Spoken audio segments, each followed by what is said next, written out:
Committee of the Whole will please return to order.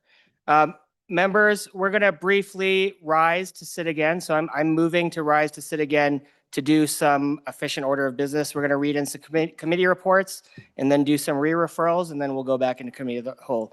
So members, I move to rise and sit again, and absent no objection to the motion, we will rise for a hot second.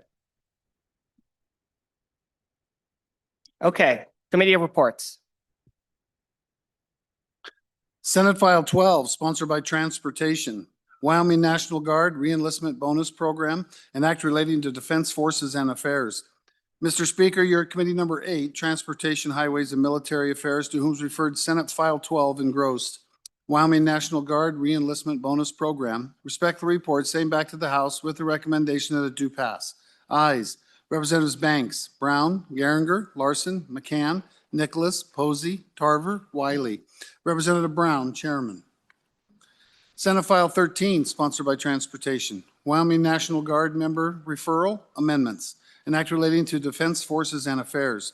Mr. Speaker, you're at Committee Number 8, Transportation, Highways, and Military Affairs, to whom is referred Senate File 13 engrossed. Wyoming National Guard member referral amendments. Respectfully report, same back to the House with the recommendation that do pass. Ayes. Representatives Banks, Brown, Geringer, Larson, McCann, Nicholas, Posey, Tarver, Wiley. Representative Brown, Chairman. Okay, the next order of business will be re-referrals. So Vice Chairman Banks. Thank you, Mr. Chairman. I would like to re-refer Senate File 70 to Committee Number 2, Appropriations. Without objection, it is so ordered. Chairman Brown. Thank you, Mr. Chairman. I would like to re-refer your Senate File 12, Senate File 13, and Senate File 67 to your Committee Number 2 Appropriations. Oh, it's only, oh, okay, so just Senate File 12 and 13. So, Mr. Chairman, please just repeat that from the beginning. Mr. Chairman, I'd like to re-refer Senate File 12 and Senate File 13 to your Committee Number 2 Appropriations. Senate File 12 and Senate File 13 will be referred to Committee Number 2 without objection. Members, we have one other announcement. We have Stacy Householder and Arturo Perez from the National Conference of State Legislatures. They are in our West Gallery up there right behind you. So the Wyoming Legislature belongs to the National Conference of State Legislatures, and the organization has a wealth of resources to help you with your legislative work. Stacy and Arturo will be in the House lobby this afternoon to answer any questions that you have about NCSL services or requests for information. So please stop by and say hi if you have a few moments. Welcome to the House.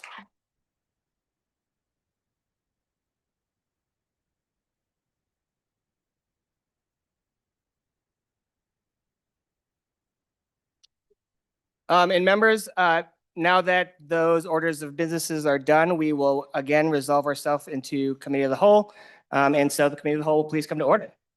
So the next bill for our consideration is Senate File Number, hold on, 10. Reading clerk will read the bill. Senate File 10, sponsored by Judiciary. Contracts for holding and treating mentally ill detainees, an act relating to criminal procedure. Mr. Speaker, your Committee Number 10, Labor, Health, and Social Services, to respectfully report, same back to the House with the recommendation that it do pass with the following amendments. Ayes. Representatives Clouston, Guggenmoss, Heft, McCann, Ottman, Rodriguez-Williams, Thayer, Wasserberger, Yen. Representative Rodriguez-Williams, Chairman. This bill was re-referred to Committee Number 2, Appropriations. Mr. Speaker, your Committee Number 2, whom was referred Senate File 10 engrossed, contracts for holding and treating mentally ill detainees. Respectfully report, same back to the House with a recommendation that do pass with the following amendments. Ayes. Representatives Alaman, Angelos, Bear, Haroldson, Pendergraft, Sherwood, Smith. Representative Bear, Chairman. You have heard the reading of the bill. Is there a Vice Chairman to give us their pleasure on the bill, or a member of the committee? Representative Provenza, Representative Provenza, can you come up here?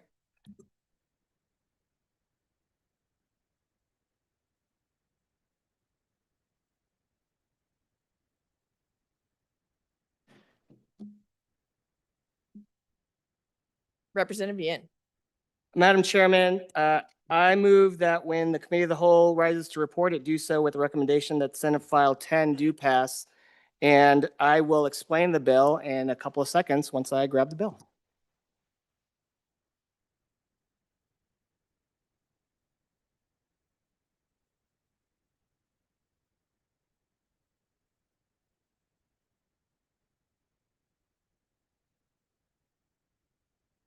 Representative Yin. Madam Chairman, now at this back mic. So I bring before you Senate File 10, contracts for holding and treating mentally ill detainees. So members, this is something that happened over our interim. It's kind of a couple of fixes that we needed from the department about what can be counted as a holding facility for these essential detainees. There are, we have the Wyoming State Hospital and we have some other facilities that we have right now, but I think that with regards to that, I'm going to call on someone to help me out real quick. And so maybe I'll have Chairman Washit help me out with a pinch hit. Chairman Washit. Thank you, Madam Chair. It's a little confusing, members, because this bill was worked over the interim by your committee number 1 and was assigned to committee 10 during the session. So that's why the confusion comes in. So Senate File 10 deals with individuals who are being held in county jails who have been deemed to either be incompetent to stand trial or after having been deemed incompetent, they're needing restoration to competency, both of which typically result in a transfer to the Wyoming State Hospital for either evaluation of competency or restoration of competency. The problem is, as long as I've been in the legislature, there's never been an expedient time frame for the transfer of these individuals to the state hospital. And we can spend a long time talking about all the different issues, but the bottom line is the hospital can't accept the number of people who are awaiting this care. And so there's a triage or a timeline of delay awaiting transfer. This has resulted in your county sheriffs bearing considerable expense holding these individuals pending their transfer to the state hospital. And you might remember last year there was a little discussion about maybe having the department that handles health-related stuff reimburse the sheriffs for the cost of the housing these inmates while they await transfer to the state hospital. The problem was there was no statutory authority for the department to do that, nor was there a budget appropriation sufficient to cover those costs. So what Senate File 10 does is it creates a process by which the department can reimburse the sheriffs. And after careful dialogue between the department and the sheriffs, it was concluded that many of our sheriffs will probably be able to hire local mental health providers to come to the jail and work with these individuals in that time period, that interim from the time they're deemed incompetent until they get transferred to the state hospital. What happens now without that care is many of these mentally ill patients, inmates, deteriorate mentally while they're sitting in jail. So not only are they not getting better, they're getting worse, all on the backs of the taxpayers of the individual counties where they're being held. So this bill provides that mechanism for the county to enter into a contract with the department, and then depending upon the level of care that that county is able to provide, there will be a floating scale of reimbursement. So a county that can't provide care but can provide housing will get reimbursed for the housing costs. A county that has mental health providers available who can come and provide care will get reimbursed at a higher rate than one that just provides housing. So I believe the committee number 10 has an amendment, which I will move at this point, which simply amends the bill title to reflect that on page 3 of the bill, the department is required to file reports. And I'm getting a head nod from the chairman of Committee 10. So at this point, I would move Standing Committee Amendment number 1 to Senate File 10. Any discussion on the amendment? Question having been called. All those in favor of Standing Committee Amendment number 1 to Senate File 10, please say aye. Opposed, no. The amendment has passed. Chairman Washit. So now we're back on the bill. I'll be happy to take questions, but you get the idea. The counties will be able to enter into contracts with the department for reimbursement for all or part of the costs associated with holding these inmates in their jails while they await transfer. So we have another Standing Committee Amendment from Committee number 2, so I will call on Representative Pendergrass.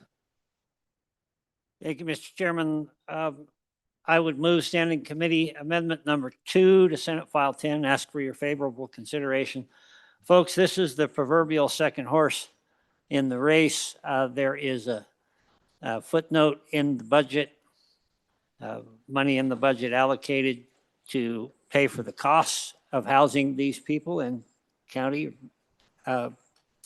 jails, reimbursing the counties for these funds.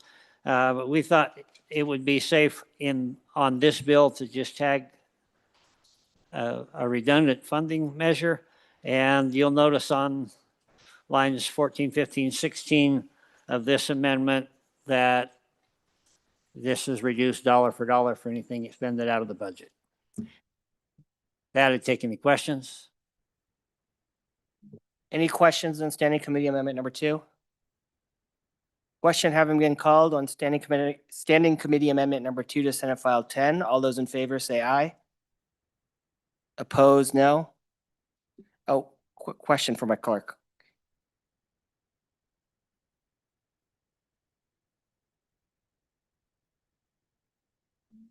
Mr. Chairman, I believe there's also a committee of the whole amendment the body might want to consider. So Body, there is an appropriation in this amendment, so I'm just double checking. I'm not quite sure if we need to do this for Committee of the Whole amendment, so I'm just gonna verify real quick.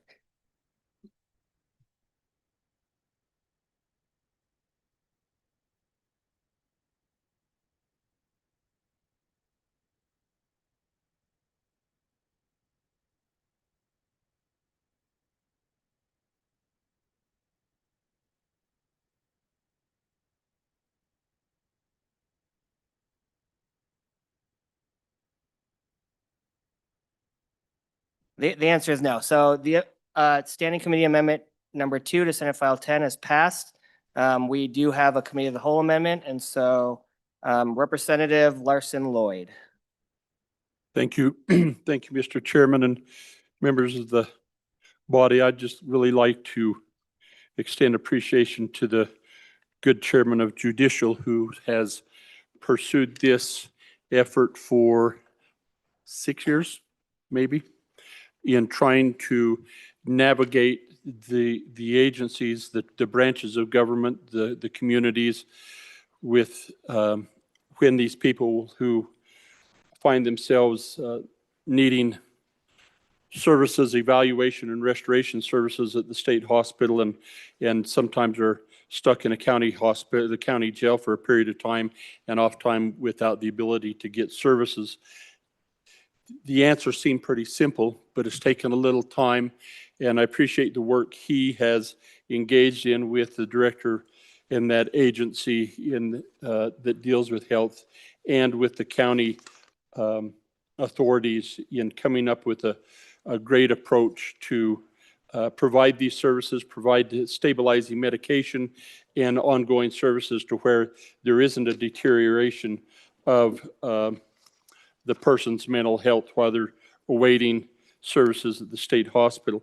The concern that I have, so Mr. Chairman, I'd like to move Standing the Committee of the Whole number 1 Amendment Number 1 to House Bill 10 or Senate File 10, and ask for your favorable consideration. The concern that, as I've looked at this, is those individuals in the community that to whom the county jails may reach out to may be hesitant to go to the jail and provide those services in that environment. And so to incentivize that, I go into the governmental claims section, and in 139-103 in definitions, the public employee now includes a person employed or contracted with a facility as defined in this bill. 711-103 that provides security examination and treatment of accused persons housed in the county detention facility under the statutes in this bill. And then we exempt them from liabilities as a medical facility in 139-109 and in 139-110. So happy to answer any questions, but feel that if we provide the mechanism there, we also have to help incentivize and protect their willingness to go provide those services inside that facility. So, Mr. Chairman. Discussion on Committee of the Whole Amendment Number 1, Chairman Rodriguez-Williams. Thank you, Mr. Chairman. Neutral on the amendment. I'm not sure that it hurts or helps the bill. Just curious if the bringer of the amendment could elaborate a little bit more. I mean, there's a lot of stakeholders that were involved in drafting this bill. The good Judiciary Committee worked it with stakeholders, and then obviously Committee Number 10 heard it this session. So if you can elaborate on that, please. Representative Larson Lloyd. Thank you, and thank you, Madam Chairman. And I don't discount the work that went into it. This is, as the bill came through, as from the other side, just received some questions from my community and in my county and a couple other counties that there was concern from those providers who've been tracking it on the liability component of it, and thought that maybe this would help incentivize doing that. So. Any other discussion on the amendment? Chairman Washit. Thank you, Mr. Chairman. So Committee Number 1 did not hear any testimony relative to this motion during the interim. But frankly, it's not uncommon that stakeholders come forward once we're in session who you thought they were going to participate over the summer, but they didn't for whatever reason. So it seems reasonable to me that there could be a hesitancy, at least with some of our providers, to actually engage with these offenders in our jails without some type of protection being in place. So I don't think the amendment's unreasonable. Any other discussion on the amendment? Discussion on the amendment? Question having been called, all those in favor of Committee of the Whole Amendment Number 1 to Senate File 10, please say aye. Opposed, no. Committee of the Whole Amendment Number 1 to Senate File 10 has passed. We're back on the bill. Is there any other discussion on the bill? Question having been called, all those in favor of Chairman, all those in favor of Representative Yen's motion that when the Committee of the Whole rises to report, it does so with the recommendation that Senate File 10 do pass. All those in favor say aye. Opposed, no. Senate File 10 has passed Committee of the Whole.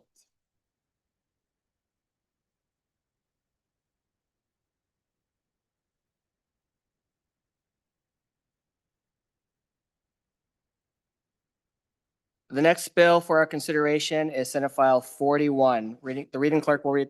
Oh, pause that. Representative Lawley, Thank you, Mr. Chairman. Privilege of the floor. please. Thank you. Ladies and gentlemen, I want to introduce you to a class of juniors from one of my favorite schools, 10 Sleep School, one of the top performing schools in the state for a couple years running now. They are here with their principal, Robert Griffin, and they're over here in the West Gallery. I think I got that right.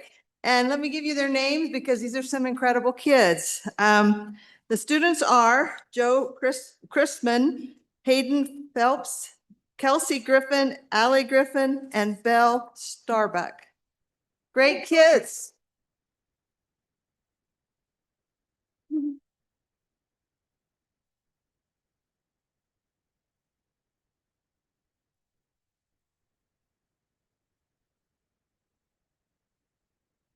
Thanks for joining us in the People's House. Hopefully, you have a good time here. Okay, back on the bill for our consideration, Senate File 41. The reading clerk will read the bill. Senate File 41, sponsored by Representative or Senator Olson. Portable Benefits Account, an act relating to labor and employment. Mr. Speaker, you're at Committee Number 7, Corporations, Elections, and Political Subdivisions, to whom is referred Senate File 41 engrossed. Portable Benefits Account, respectful report, same back to the House with the recommendation that do pass with the following amendments. Ayes, Representatives Brown, Heft, Johnson, Locke, Lucas, Webb, Yin. Excused, Representatives Knapp and Weber. Representative Locke, Vice Chairman. You've heard the reading of the bill. What is your pleasure, Vice Chairman Locke? Thank you, Mr. Chairman. I move that when the committee of the whole rises to report, it do so with the recommendation that Senate File 41 do pass, and I further move the adoption of the standing committee amendments. I move Standing Committee Amendment 1 for Senate File 41. And I'm going to go ahead and review the amendment first, and it's very simple. Folks, it's just a change on page 4, basically an add to line 11. The bringer of the bill actually found that there was a statute that had been left out, and so that's just been added. And I will yield the floor to the representative from the northeast side of the state, and he will explain the bill. So let's dispose of the amendment first, unless you would like to discuss the amendment. Okay, so we'll dispose of the Standing Committee Amendment number 1. All those in favor of adopting Standing Committee Amendment number 1 to Senate File 41, please say aye. Opposed, no. Amendment has been passed. Representative Williams. Thank you, Mr. Chairman and neighbors. We are talking about portable benefits accounts today. Happy to co-sponsor this bill with the good senators. There are 65,000 independent contractors in Wyoming that this bill is designed to benefit. And an independent contractor is a self-employed, non-W-2 worker who's responsible for their own taxes and do not receive traditional benefits. And that is that definition exists in Wyoming law, and that was the amendment that the Standing Committee amendment that references that law, 2714-102, referenced in that statute's referenced in the bill, and that means an individual. In that definition, independent contractor means an individual who performs services for another individual. It's free from control or direction over the details of the performance of services by contract, and happy to talk more about that if you wish. But we all know that there are independent contractors in our state who do not have a benefit package similar to traditional employees, and this would allow them to, when they change jobs or when they go from one contract to another, this would allow them to take their benefits with them. And so in the bill on page 2, there's definitions there that for the financial institutions that are involved in this new arrangement, the hiring party, which would be the employer, and independent contractor. And then on line 16 of page 2 is number 4 there describes the portable benefit account that where employer can withdraw withholdings for health benefits or income replacement insurance, vision, dental, life insurance, retirement benefits, that kind of thing. It's totally voluntary on both the part of the independent contractor and the employer. On the last page of the bill, if I remember correctly, it elaborates a little bit on that. Line 6 of page 5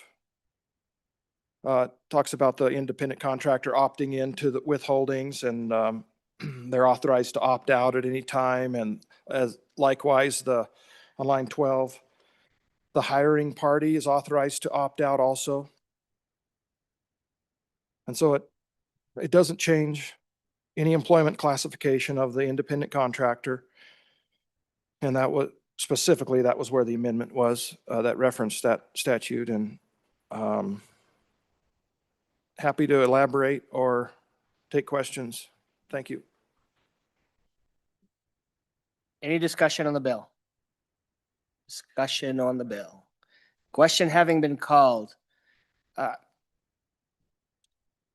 All those in favor of Vice Chairman Locke's motion that when the committee of the whole rises to report, it does so with the recommendation that Senate File 41 do pass. All those in favor say aye. Those opposed, no.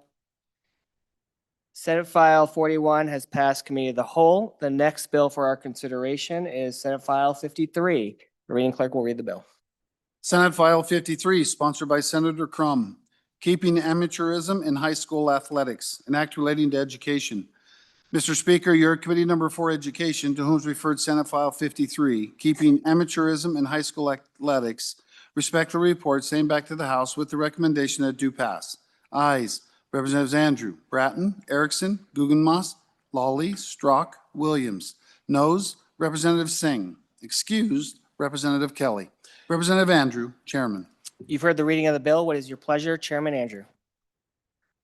Thank you, Mr. Chairman. I move that when the committee of the whole rises to report it, do so with the recommendation that Senate File 53 do pass, and I turn over the explanation to the co-sponsor.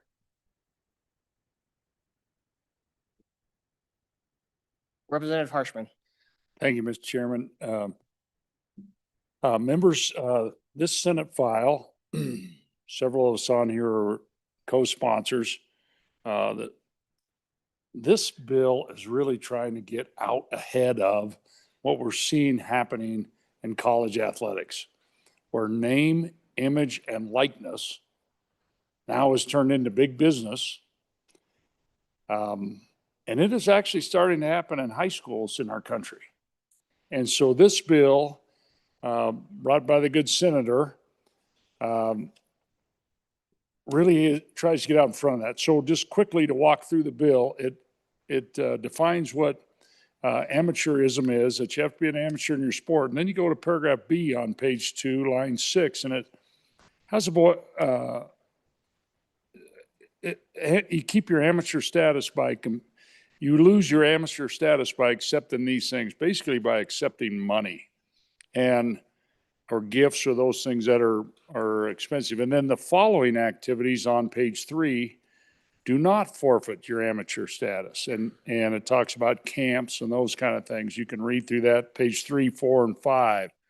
Gives the Wyoming High School Activities Association can still administer this. I just think when I asked the bringer, when he asked me to be a co-sponsor, and his whole thought was to get out ahead of this. So we're not, literally states that border us now, this has come to them. So, and the mess in college athletics now, I don't know where the end is. I think only Congress can fix it. And as you know, they haven't haven't balanced the budget in a couple decades. So I don't see this as a big priority. But anyway, we can do this for our state, maintain these are WHSAA sanctioned activities, and move forward. So I'd stand for any questions, Mr. Chairman. Any discussion? Questions? Discussion? Question having been called.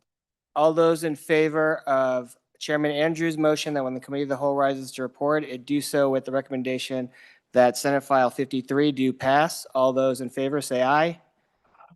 Opposed, no. Senate File 53 has passed committee of the whole. The next bill for our consideration is Senate Joint Resolution 1. The reading clerk will read the bill. Senate Joint Resolution Number 1, sponsored by Select Natural Resources Federal Management, State Management, Federal Mineral Leases. A joint resolution requesting Congress to introduce a bill and enact law to amend the Federal Mineral Leasing Act to authorize the state of Wyoming to administer and manage mineral leasing on federal lands located in Wyoming. Mr. Speaker, your committee number 9, Minerals, Business, and Economic Development, to whom is referred Senate Joint Resolution Number 1, engrossed, State Management, Federal Mineral Leases, respectfully report, same back to the House with the recommendation do pass with the following amendments. Ayes, Representatives Campbell, Heiner, Knapp, Larson, Lawley, Riggins, Tarver. Excused, Representatives Schmid and Weber. Representative Heiner, Chairman. You've heard the reading of the bill. What is your pleasure, Chairman Heiner? Thank you, Mr. Chairman. I move that when the committee of the whole rises to report, it do so with the recommendation that Senate Joint Resolution Number 1 do pass, and I further move the adoption of the Standing Committee amendment. And I turn the explanation of that resolution over to the representative in the far southwest corner of the state. Representative Wharf. Thank you, Mr. Chairman. I bring before this body Senate Joint Resolution 1. This came from the Federal Natural Resource Committee and conversations we had. I remember we were on our way to the meeting. I called my co-chairman from the other chamber, and we were talking about a story that we had just read in the paper, one of our local papers here in Wyoming, where they talked about a letter that had been sent from our chairman from both appropriations committees, both chambers, basically asking our congressional delegation to do something. And it was right about the time we were talking about shutting everything down. And basically, I'm sure our delegation was really busy trying to keep the cogs spinning. But the response that they got was basically, well, we'll look into it. And we thought that we needed to maybe send a little bit stronger message. So what this resolution is, it's a request for our congressional delegation to introduce a bill and enact a law that will amend the Federal Mineral Leasing Act to authorize the state of Wyoming to administer and manage that mineral leasing. And the thing that really generated that was as we were going there, they talk about shutting down the government. And we thought, you know, if the larger government were to shut down, it shuts down our coal leasing, as we learned. It shuts down our mineral leasing. It shuts down our oil and gas. So that was one of the things we talked about was there anything we could do? And we decided that we thought it was worthwhile. So I'm not going to read all the whereases. There's quite a few whereases, as is generally the case in resolutions. I'm not a big fan of them, but I can tell you, I think it's important for us to send a collective message to our congressional delegation to take advantage of the situation we find ourselves in. You know, we have a lot of influence in this current administration. Our congressional delegation has access like we've never had before. So with this, we're asking Congress to enact legislation that will turn that over to us and allow us to run it mainly. So if the government shuts down, they can't close our industries, our legacy industries. So that's what this does in a nutshell. It also talks about the federal government. I think I can say federal, can I? Okay. The federal government, they're taking 2% of our mineral royalty as it goes in. They're taking 2%. That's about $40 million. And I can tell you that it's kind of a joke when you look at what it used to involve a lot of paperwork. Everything's almost now electronic, even the money that goes back and forth. It's not like checks that show up. It's, electronic covers that send the money around to us. But the whole point is it shouldn't take that much for us to manage our own resources. As I said before the committee, when we first came into statehood, we were a baby. We've learned to crawl. We've learned to walk. It's time to run. And so this is an opportunity for us to start running and really take on the management of our resources. So with that, I'll, which one was the amendment? Yeah, I don't have the amendment. I just got the engrossed. We took out. So, Mr. Chairman, with your approval, I will explain the amendment. Please, Representative Heiner.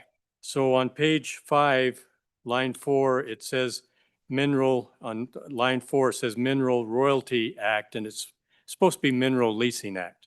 So that the amendment does that. And then on page 5, line 16 and 17, it removes preserve federal ownership of lands and the underlying mineral estate. That clouds what we're trying to do here by talking about who owns what and what. That's a conversation for another day.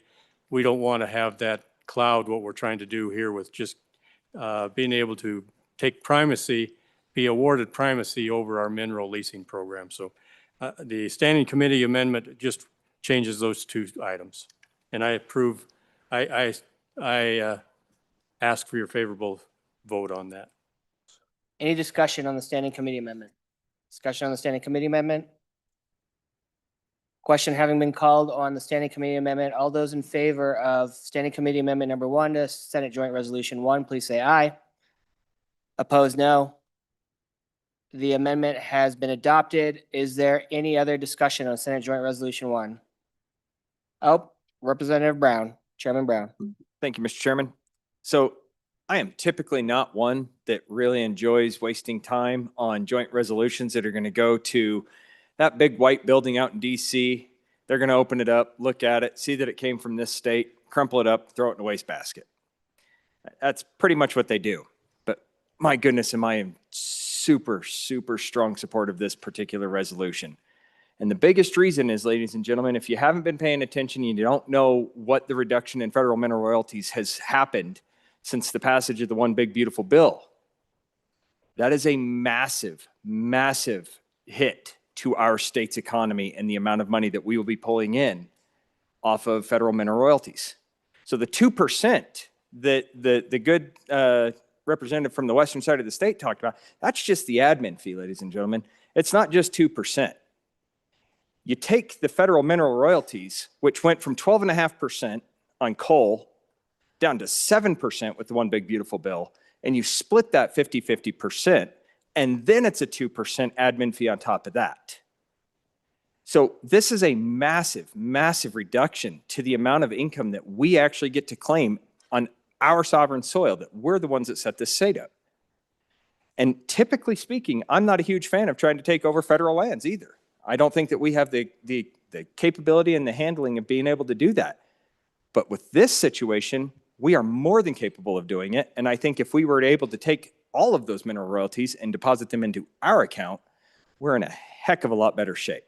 So strongly in support of this bill, strongly in support of what this message sends, that I really didn't like what Congress did with that One Big Beautiful Bill Act in that particular sense. There's a lot of good things associated with it, but boy howdy, did it hurt us. So on in favor. Discussion on the bill, Representative Wharf. Thank you, Mr. Chairman. And I appreciate the good neighbor from this part of the state and his comments, because it is. And I share his views with resolutions. I think most of the time they're probably not worth the ink that's on the paper, but this is worthwhile because we are asking our congressional delegation to actually take action.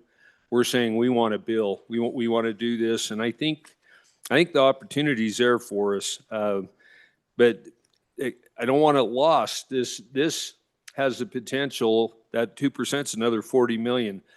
the big beautiful bill, I know they said that they're estimating it's going to cost this state $60 million.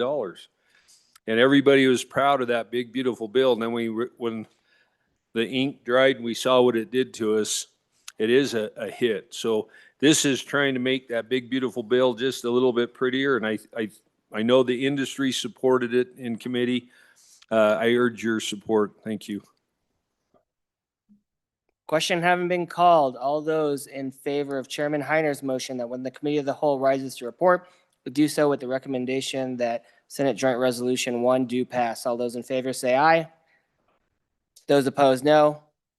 Senate Joint Resolution 1 has passed committee of the whole. The next bill for our consideration is Senate File 79. The reading clerk will read the bill. Senate File 79, sponsored by Revenue, Sales and Use Tax Reorganization, an act relating to sales and use tax. Mr. Speaker, your committee number 3, Revenue, to whom is referred Senate File 79, Sales and Use Tax Reorganization, respectfully report same back to the House with the recommendation that it do pass. Ayes, Representatives Brown, Campbell, Lean, Locke, Lucas, Riggins, Storer, Stivar, Wharf. Representative Locke, Chairman. You've heard the reading of the bill. What is your pleasure, Chairman Locke? Thank you, Mr. Chairman. I move that when the committee of the whole rises to report, I do so with a recommendation that House Bill 79 do pass. And I will explain the bill. This is a brutal bill when you pick it up because it looks huge, but let me explain it to you because it's really not that bad. So anyway, in short, this bill, it's really a result. It's a cleanup action for the Revenue Committee is what it is. What's happened over the last couple of years, a few years ago, in fact, we had your sales and use tax statutes. Basically, it's very common when you're making changes in there. You have to make changes to the sales tax side. You have to make changes to the use tax side. And in many cases, those two statutes are almost identical. And so we've kind of gone through this a couple of times where we've tried to get a statute where we merge them together.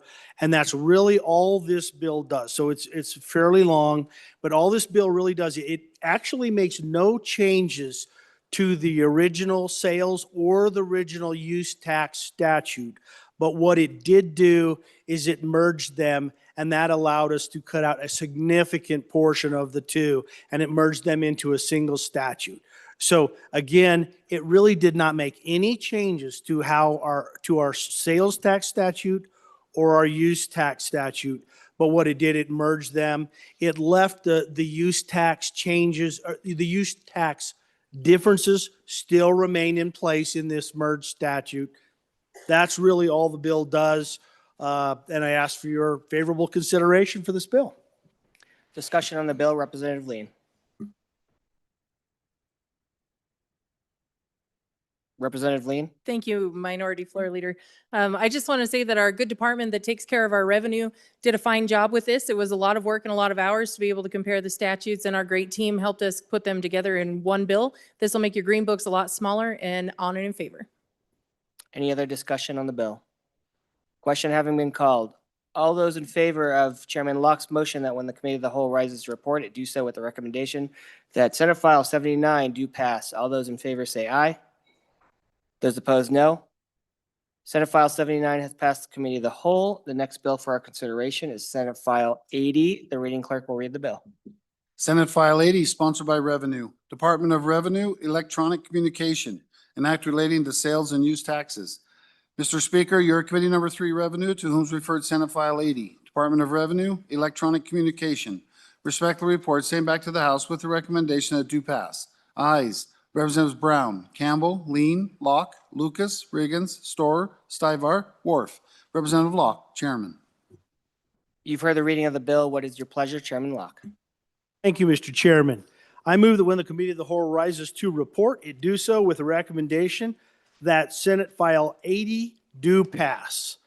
And I will go ahead and explain this bill as well. And I take the easy ones. I'm sorry, this is another administrative bill that came out of our department that handles our revenues. And what this really is, all this bill really does is they had requested, as you can guess, we have a very heavy paper notification process is how this statute has been worded in the past. So it required very, constant mailings and other things. And there really was not an elegant mechanism for electronic communication. So all this bill does is it adds that capability into this. The important note to this is it does not require. So for those people who that historic paper notification process is important to, it does not require it. All it does is it provides an electronic method for our department to communicate, and it allows people to then opt into this mechanism. So just so you know, it's not imposing this on anyone, and the department believes that it will certainly be a money saver for the state, but it just allows us to maybe move into the current year or something like that. But anyway, in short, it's a very simple bill, just gives them a tool, does not impose anything on people who want to stay with their old methods. And I ask for your favorable consideration for this bill. Any discussion on the bill? Question having been called, all those in favor of Chairman Locke's motion that when the committee of the whole rises to report, it does so with the recommendation that Senate File 80 do pass. All those in favor say aye. Opposed, no. Senate File 80 has passed committee of the whole. The next bill for our consideration is Senate File 17. The reading clerk will read the bill. Senate File 17, sponsored by Select Natural Resource Management. Good Neighbor Authority Amendments, an act relating to state lands. Mr. Speaker, your committee number 5, Agriculture, State and Public Lands and Water Resources, to whom is referred Senate File 17 engrossed. Good Neighbor Authority Amendments. Respect the report, same back to the House with the recommendation that it do pass. Ayes. Representatives Banks, Davis, Fornstrom, Johnson, Ottman, Provenza, Schmid, Strzok, Winter. Representative Winter, Chairman. You've heard the reading of the bill. What is your pleasure, Vice Chairman Banks? Thank you, Mr. Chairman. I move that when the committee of the whole rises to report, it do so with the recommendation that Senate File 17 do pass. And let's see here. And I'll turn the explanation over to a good friend from Uintah County. Representative Wharf.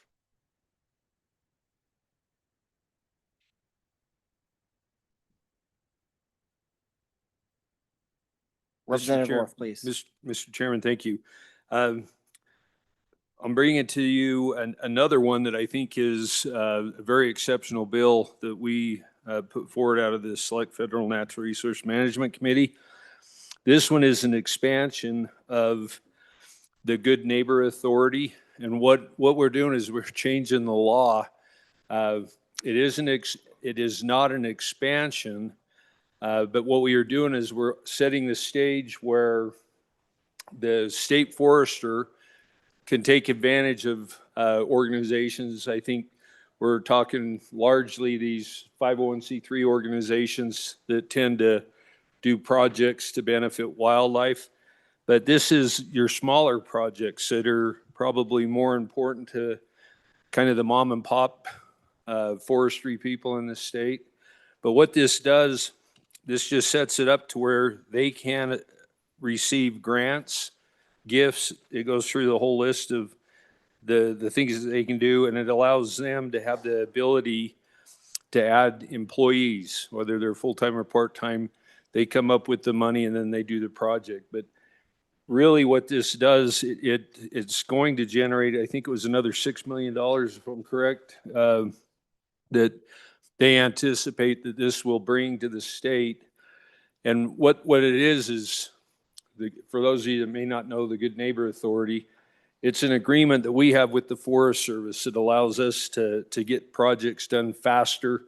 They tend to be the smaller projects, like I said earlier, but they really are helping us with getting the restoration of forest health done.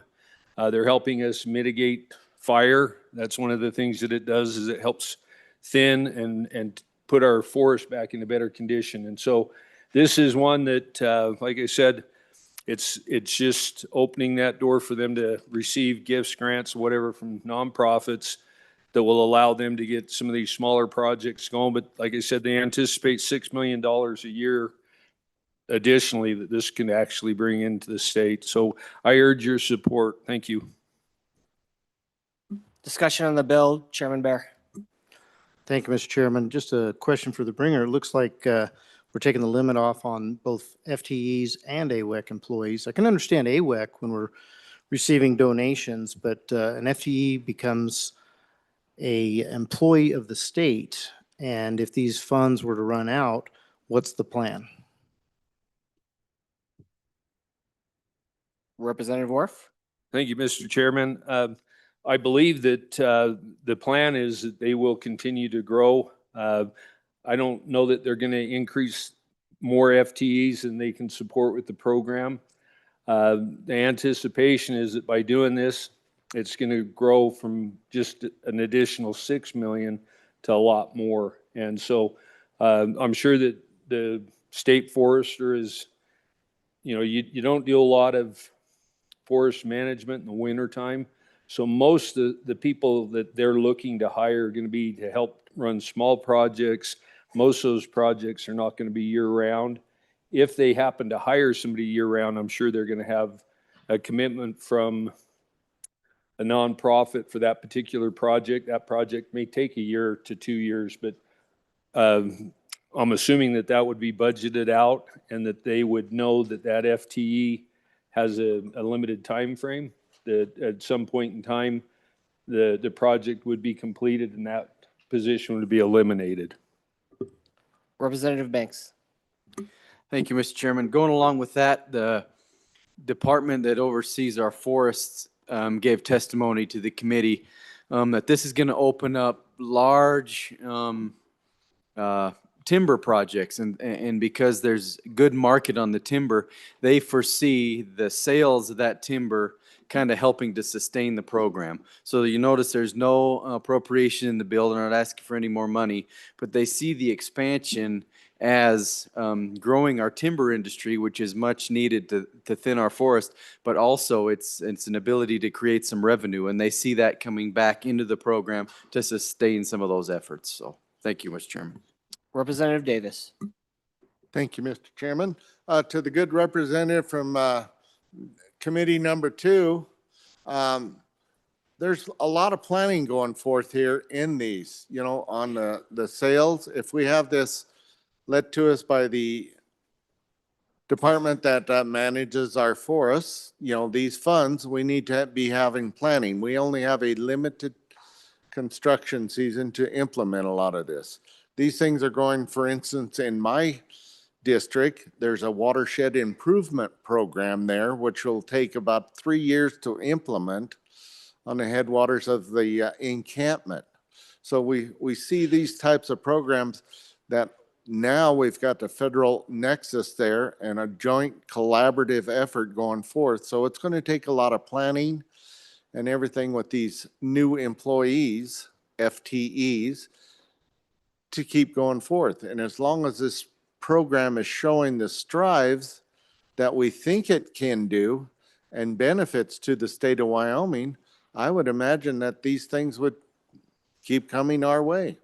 So I think it's a good deal.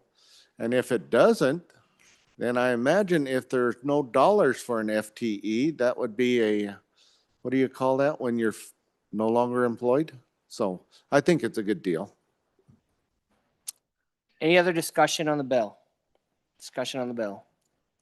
Question having been called, all those in favor of Vice Chairman Banks' motion that when the committee of the whole rises to report, it does so with the recommendation that Senate File 17 do pass. All those in favor, say aye. Those opposed, no. Senate File 17 has passed committee of the whole. The next bill for consideration is Senate File 43. The reading clerk will read the bill. Senate File 43, sponsored by Senator Hicks. Conservation District Supervisor Contracting, an act relating to conservation districts. Mr. Speaker, your committee number 5, Agriculture, State and Public Lands and Water Resources, to whom is referred Senate File 43. Conservation District Supervisor Contracting, respectful report, same back to the House with the recommendation that do pass. Ayes. Representatives Banks, Davis, Fornstrom, Johnson, Ottman, Provenza, Schmid, Strock, Winter. Representative Winter, Chairman. You've heard the reading of the bill. What is your pleasure, Vice Chairman Banks? Thank you, Mr. Chairman. I move that when the committee of the whole rises to report, do so with the recommendation that Senate file, are we on 43? 43? 43 do pass, and I turn the explanation over to the good Carbon County representative. Representative Davis. Thank you, Mr. Chairman. This bill's pretty simple, folks. It just updates our policies in the conservation districts. You know, before we've always had to have the cash in hand before you could go forth with any purchases. But with everything occurring today with different collaborative efforts and different things like that going on out there, we would like to have the flexibility to be able to afford some of this equipment by using you know, an IE, the other bank or something like that in order to go forth with it. So it's just a simple update to allow the authority for them to continue to move forward in serving the people of Wyoming. I think it's a good deal. Representative Larson, JT. Thank you, Mr. Chairman. You know, this bill just seems like it's one too many pages long, so I don't know if I can support it. Representative Brown Landon. Thank you, Mr. Chairman. So I appreciate what we're trying to do here. I'm just curious. I went and pulled the good green book on it, and it says no contract of the district supervisors for the payment of money is valid unless the supervisors have at the time of the contract is made funds in cash, securities, or deposits sufficient for the payment thereof. And we're going to repeal that. So what we're going to say is you no longer have to have the backing and the authority to pay on that contract by statute. We're just going to rely on good faith and good word. I just want to make sure that I understand what we're doing here and that I mean, just one little line repealer bills always scare the living daylights out of me. So if I can get some clarification on that, I'd really appreciate it. Representative Davis. Thank you. That's a very good question. And you're testing my ability here. But what I understand here is that with the collaborative efforts going forth and the dollars that we can take and match, there's things that we as a conservation district would need, such as a pickup, a side-by-side and things like that are built into some of these. Those dollars are built into some of these grants and things like that. But you don't get the dollar amount until after the project is done, but you need to have the tools in the toolbox in order to get the projects done. So what they're looking for is the authority to put tools in the toolbox to continue to go forth. That's my interpretation of it. It's kind of like when you're out there playing golf, Mr. Chairman. You got to have balls in the bag in order to play the next hole. Representative Brown Landon. Thank you, Mr. Chairman. I'll have you know I do not appreciate my golf game being brought up on the floor.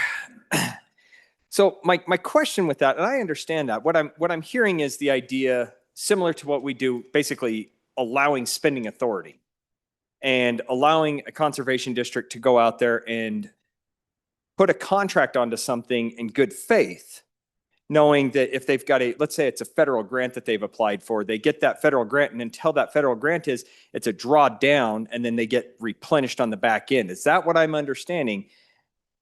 If that's still the case, I still don't understand why Section B here in statute would not still apply, because at that point we can say that we still have that security in hand. That's a grant that we can say we still have a security in hand.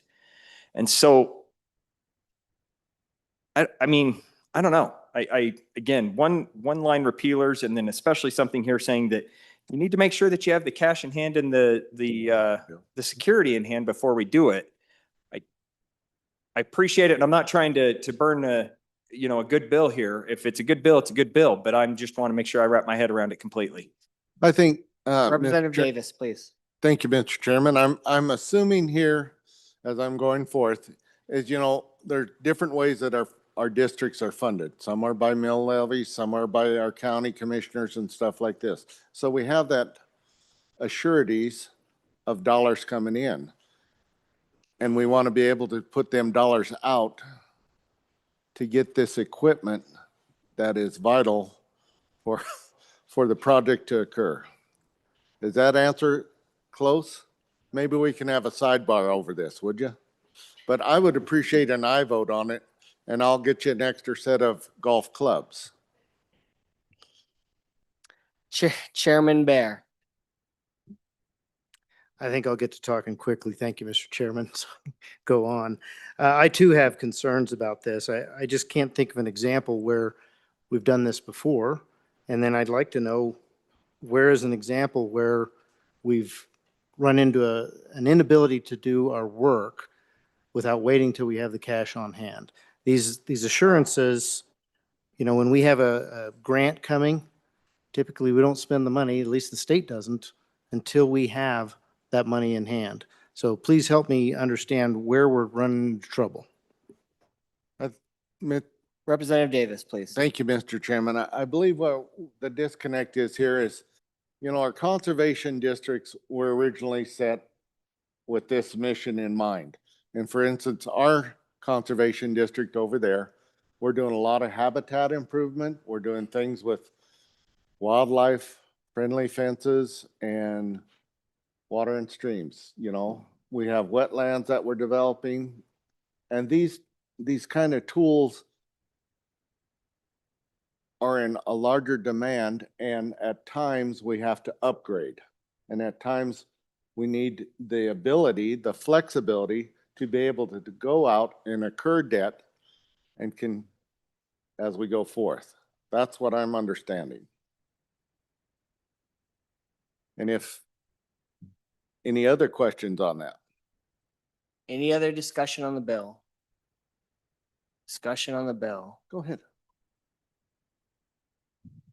Discussion on the Chairman Bear. Thank you, Mr. Chairman. Yeah, I still am not convinced that we should be going into debt for any project. That's what budgeting is about. If there's a demand, sometimes we have to make tough decisions. But we have a constitution that says the state shall not go in debt. I'm not sure if it applies here. I'm pretty sure it probably does. So right now I'm on and opposed. Representative Davis? Thank you, Mr. Chairman. How can I try and when opportunities are knocking, we need to be able to take care of these advantages. And that's what I'm seeing out of this. And with the previous way it was set up, and I don't disagree with that, but if we can bring it up to the 21st century to make us a little more flexible, as we've seen on some of these agencies, we have flex authority to move things around and stuff like that. I think that's what we're trying to get, the ability for these conservation districts to move forward.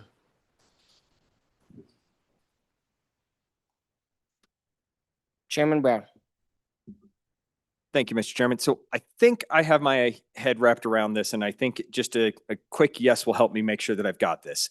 We allow cities, counties, and towns to go out and do anticipated purchases for whatever it may be on the anticipated incomes coming in on mill levies. And so, you know, my community will do a 6-penny ballot initiative, and they're going to say, we're going to go fund a new fire station. And they'll start that fire station in advance with money over here. And they know that they're going to get that funding from the tax revenue coming in on the other side. And from my understanding and what I'm looking at, kind of trying to gather this, is we're just trying to put conservation districts now on parity with our cities, counties, and counties. Is that correct? Representative Davis. Thank you, Mr. Chairman. That's kind of it in a nutshell. You know, we've got to be able to have that flexibility to take care of them advantages when we see them, you know, whether it be a piece of property as you're going forth, a piece of equipment that would be needed and will turn around and pay us back. So. Representative Larson Lloyd.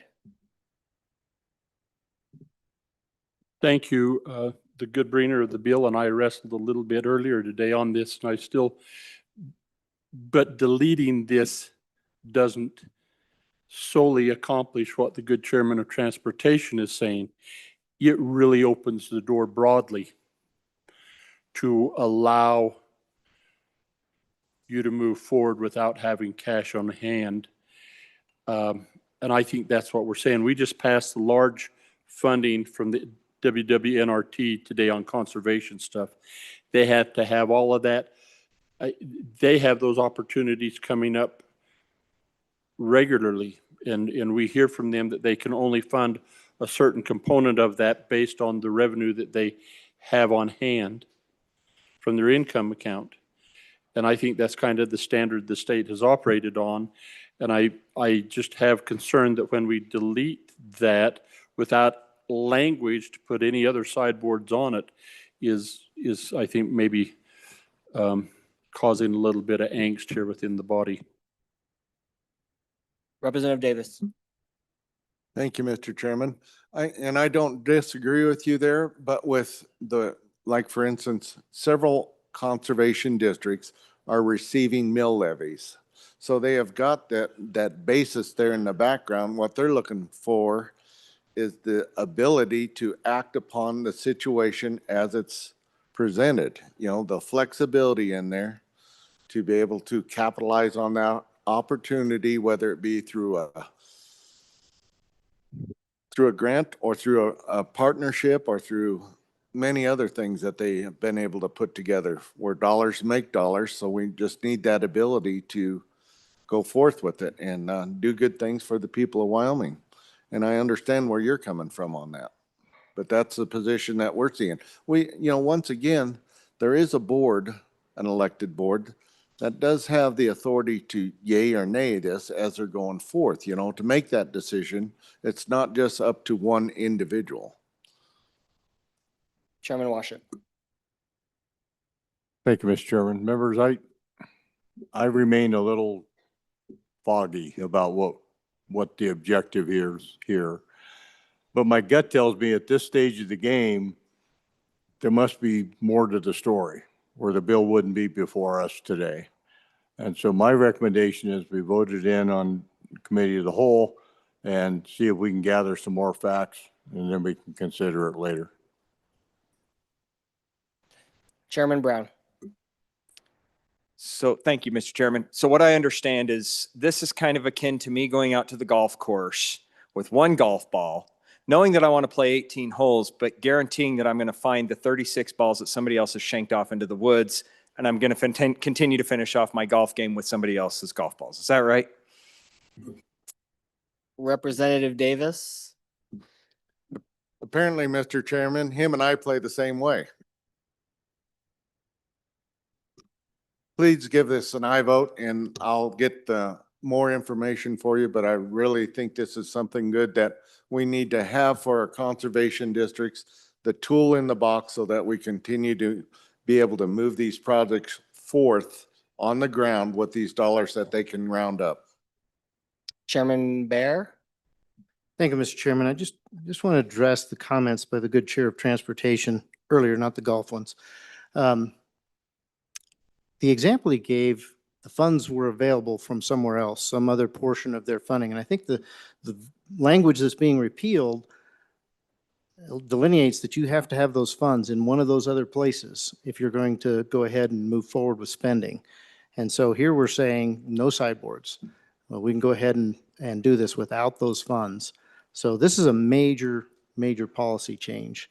And I urge caution against the bill. Representative Davis.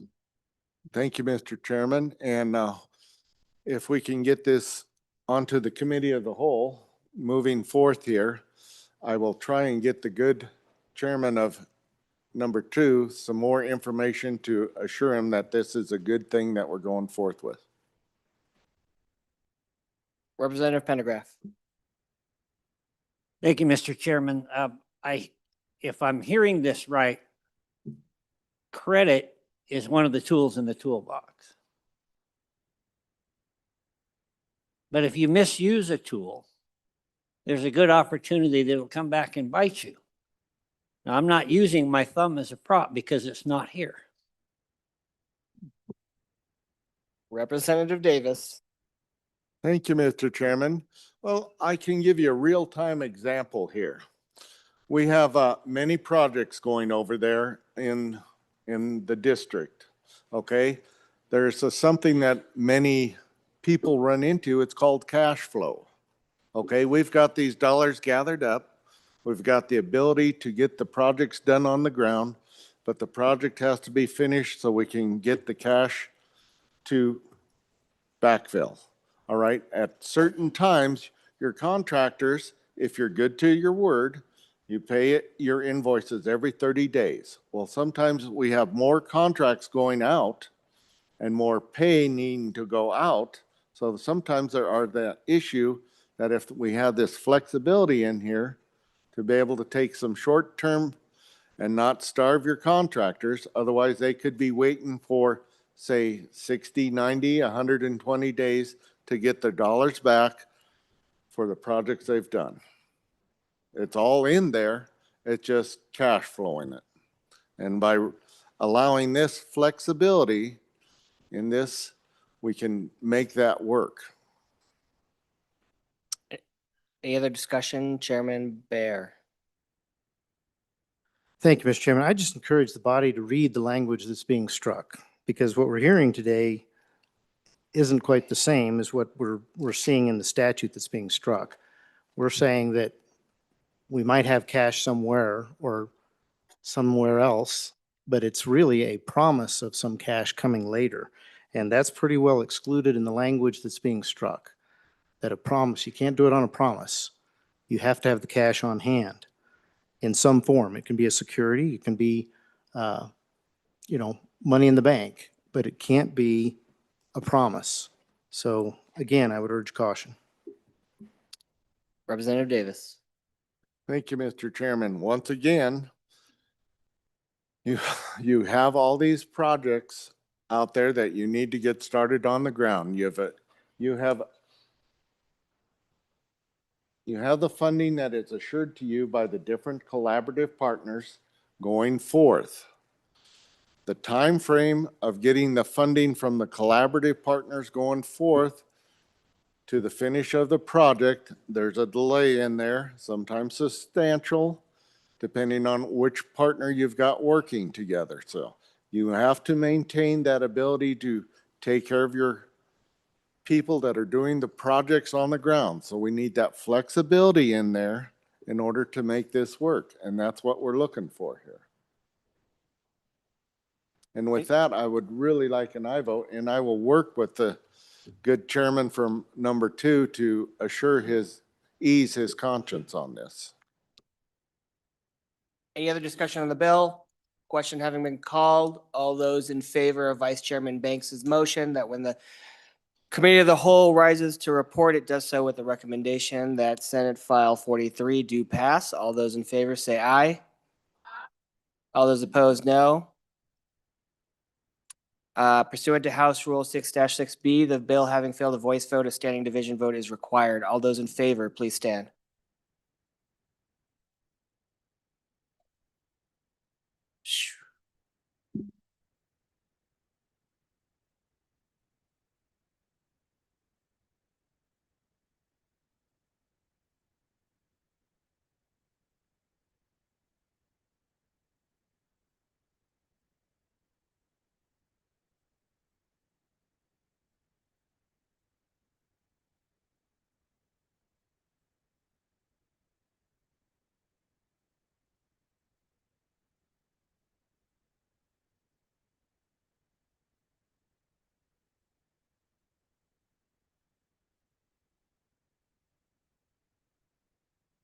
All those opposed, please stand.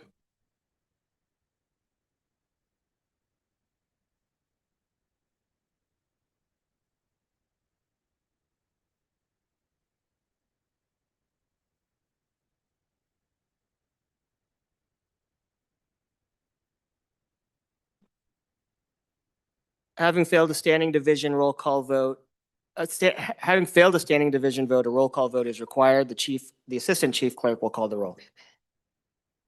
Alamand, Andrew, Angelos, Banks, Bear, Brady, Bratton, Bratton, Brown Gary, Brown Landon, Byron, Campbell Elisa, Campbell Kevin, Chestick, Clauston, Connolly, Davis, Erickson, Feiler, Bornstrom, Geringer, Gugemas, Haroldson, Harshman, Heiner, Heft, Jarvis, Johnson, Kelly excused, Knapp, Larson Lloyd, Larson JT, Lawley, Lean, Locke, Lucas, McCann, Nicholas, Ottman, repeat, Pendergraft, Posey, Provenza, Riggins, Rodriguez-Williams, Schmid, Sherwood, Singh,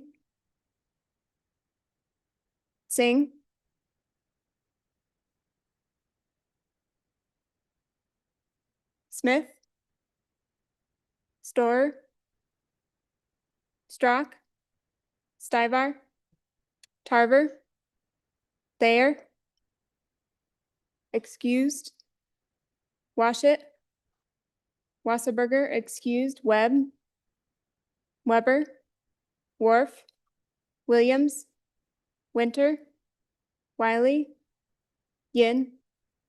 Mr. Speaker.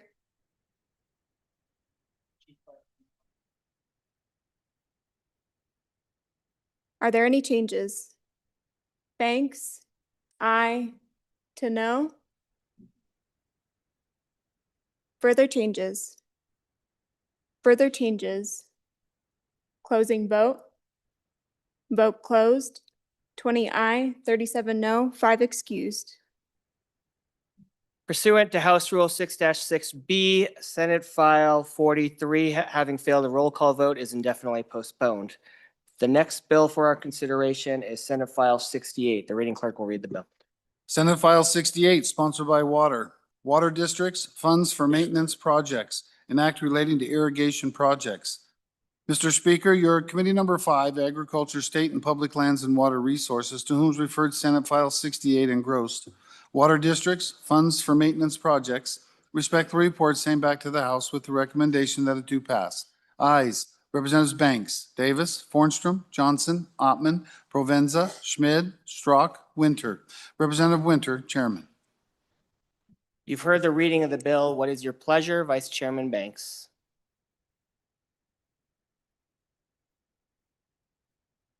Thank you, Mr. Chairman. I move that when the committee of the whole rises to report, it do so with the recommendation that House Bill 68 do pass. And I turn the explanation of the bill over to the good law professor from across the hill. Representative Chestick. Thank you, Mr. Chairman. Members, this is a bill that started in the Select Water Committee, of which I'm a member, so that's why I'm going to be explaining the bill to you. Members of the committee, if I say anything wrong, please correct me. I think I've got this right, but I might get some of the details just a little bit wrong. So what the Water Development Office did a study of our infrastructure and our future needs. The whole purpose of the Water Development Office is to assess our needs and to help allocate funding out of the water development accounts to the correct areas to help conserve water, use water, distribute water. It's a very important project and they've done a very good job, I think, of looking at future needs. And a recent study they did indicated that the water development accounts, by the way, are funded through the severance tax. And as money comes in, it goes out through the Water Development Commission process. And the problem is that the funding that's coming in is not keeping up with the needs of money to be spent. We have a lot of infrastructure, water infrastructure, dams and diversion, irrigation, all kinds of water projects that are aging, and they're all physical structures. We know they're all going to fail eventually. They need to be maintained. And the needs for maintenance is slowly outpacing the revenue coming in to take care of them. So This bill is an attempt to allow local districts, and specifically irrigation districts, watershed improvement districts, and water conservancy districts. There's 3 different sections, one for each of those entities, that allows each of those districts to start planning ahead. So this conversation is interesting in light of the one we just had on the prior bill. So when these structures fail, we could either borrow the money and pay interest on the borrowed money to fix them, or what this bill is trying to do is allow us to get ahead of the problem a little bit by allowing each of these districts to start putting away money in advance. So the Water Conservancy District has the ability to levy up to 1 mil of taxes to create a major maintenance fund.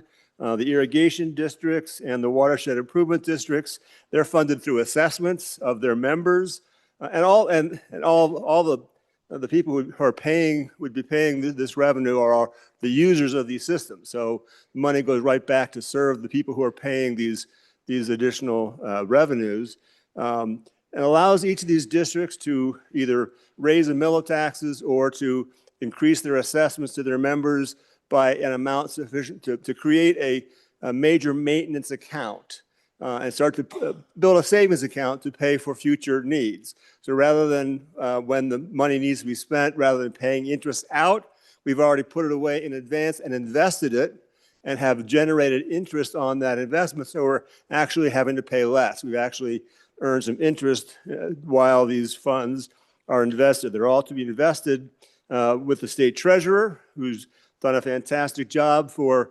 in keeping our investment accounts highly productive. So it's a way of basically getting ahead of the needs we know are coming. So members, that is the bill, and I stand for questions. Questions on the bill? Questions on the bill? Discussion on the bill. Chairman Bear. Thank you, Mr. Chairman. So just a question for the bringer. It looks to me like this is authorizing an increase in taxation. So that's as simple as I can put it. If you could just confirm that that's what I'm seeing. Representative Chestic.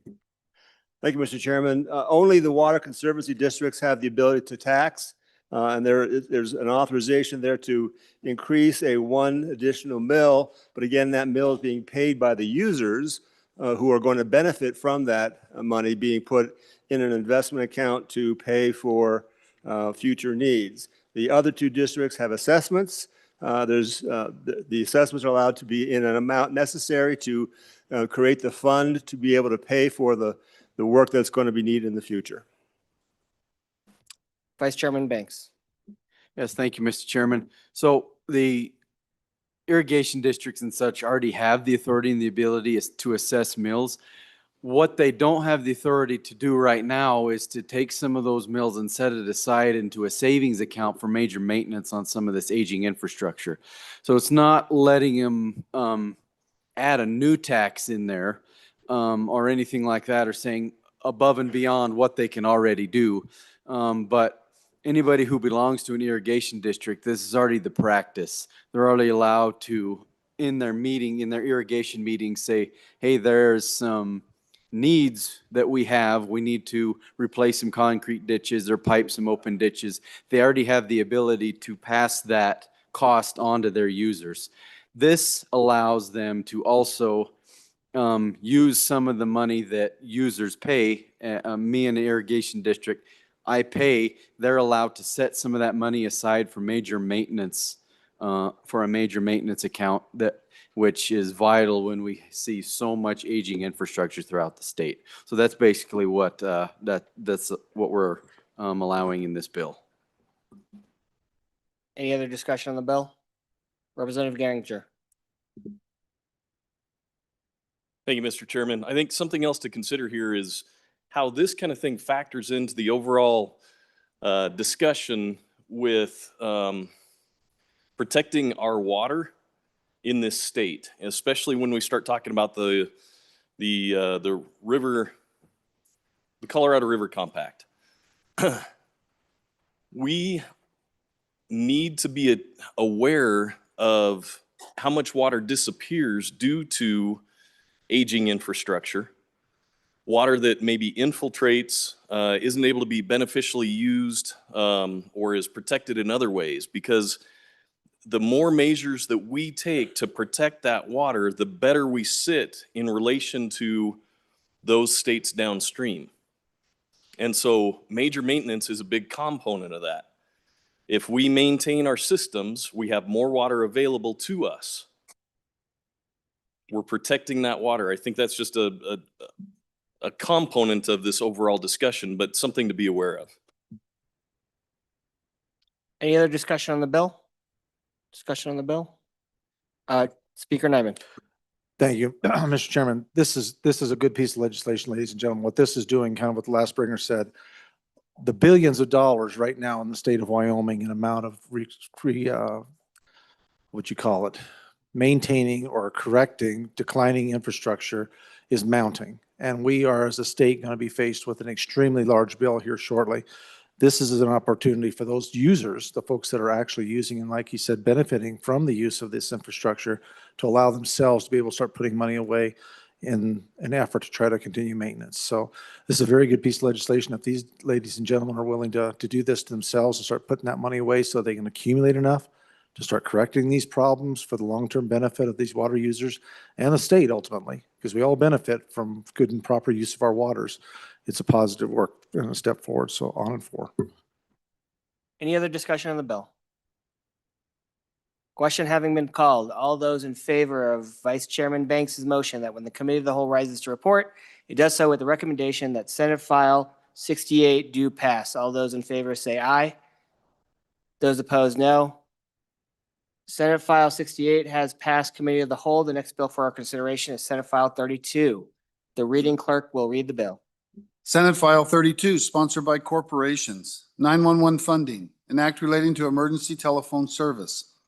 Mr. Speaker, your committee number 2 appropriations, to whom is referred Senate File 32 engrossed, 911 funding, respectfully report same back to the House with the recommendation that do pass. Ayes. Representatives Alaman, Angelos, Bear, Haroldson, Pendergraft, Sherwood, Smith.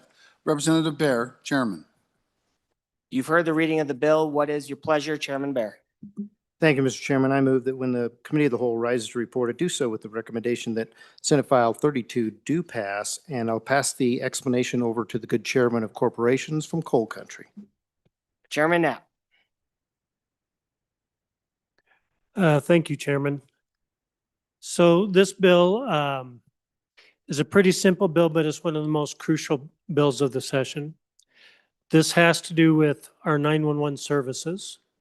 So even though we have 23 counties, there's over 40 plus 911 services in Wyoming. The bill is divided into 2 sections. One is to do a study, and keep in mind that this was from joint corporations, and this is a discussion that's been going on for well over 2 years. There was a working group that was initiated with stakeholders from industry. And that's what the first part of the bill would cover, is a plan, a study to examine the transition to next generation 911 within the state of Wyoming. This study shall include, without limitation, governance of the 911 system, operations, expenses, efficiencies, and funding. The results of the study of this subsection will go to corporations by September 1st, 2027. So that's the first part of it. That's $750,000 study. And I think you all remember back when we were having trouble with 911, not only nationwide, but especially in our region. And sometimes it's multi-state outages. Sometimes it's just within the state, and sometimes it's within a region. Typically, it's from a line cut. But it's also from antiquated equipment. And that's the second part of this bill, is while the study is being done, there are shortfalls, both in equipment, operations, underfunding. And so what the department that does our transportation did was took a 5-year running average of what those expenditures are. And while we're doing the study, putting a marker in place basically of $3 million that will in effect take into consideration anything that should happen in the meantime. So that includes shortfalls, failure of equipment, things like that. So with that, I'll take any questions. Questions on the bill? Representative Stiver. Thank you, Mr. Speaker. The question is everybody has phones, landlines, cell phones that have a 911 charge on them. How much is that and how much is this, they're going to be using of that to do this study? Chairman Knapp. Mr. Chairman, the fees currently pay for that system to function. Those fees are inadequate to even pay for what is currently happening. So I think the idea behind this was we had a lot of debate within our committee about fees and about expenditures, because sometimes fees get tacked on to services and they never go away. They only compound. And so one thing that we are looking at with this study is to figure out how best to pay for those services, because this is a core service of government, in my opinion. So it will cost a fair amount of money to do over a number of years.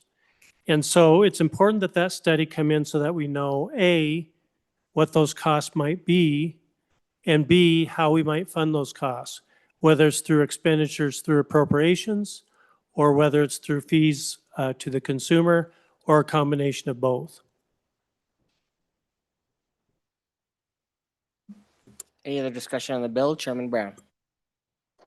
Thank you, Mr. Speaker. So I appreciate the appropriation in here to help get us over the hump for the time being. This has been an ongoing issue, and I can tell you 2017, when NG 911 started becoming kind of the next big thing, that was the start, and that was kind of the impetus for us even talking about 911 infrastructure.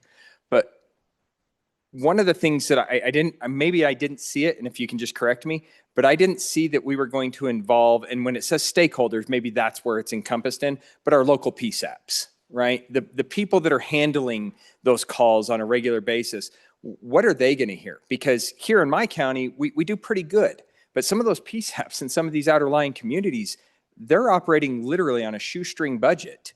And we're lucky if they can even get a phone that will answer half the time. So my question is we understand that this is going to be a massive issue. And every time, I think I've seen it at least 3 or 4 times where we've tried to increase the 911 fee because we would really like that to be a, hey, look, it's a cause and effect fee. We've had major pushback from telecom telling us, oh, no, you can't do that. No, you don't want to do that. It's not a user fee, ladies and gentlemen. And the reason it's not a user fee is because not everybody has to dial 911. But goodness sakes, you pay for it because when you do dial 911, you want the dang phone call to be able to be picked up on the other end. And the problem that we have is our local PSAPs in these outer lying communities do not have the funds. So I just want to make sure that as we're passing this bill, that those local PSAPs are going to have their voices heard at this. And is that what it means when it says stakeholders, that they're the ones that are actually being included? It's not just our Department of Transportation. Chairman Knapp. Mr. Chairman, thank you. Thank you to the good rep for the question. Definitely, they have been involved in the conversation, and within this study, they will be involved as well. I think one good thing that may come from this is number one, a redundancy of services. So if one area does go out, another area is able to pick it up with just a link. The other is consolidation.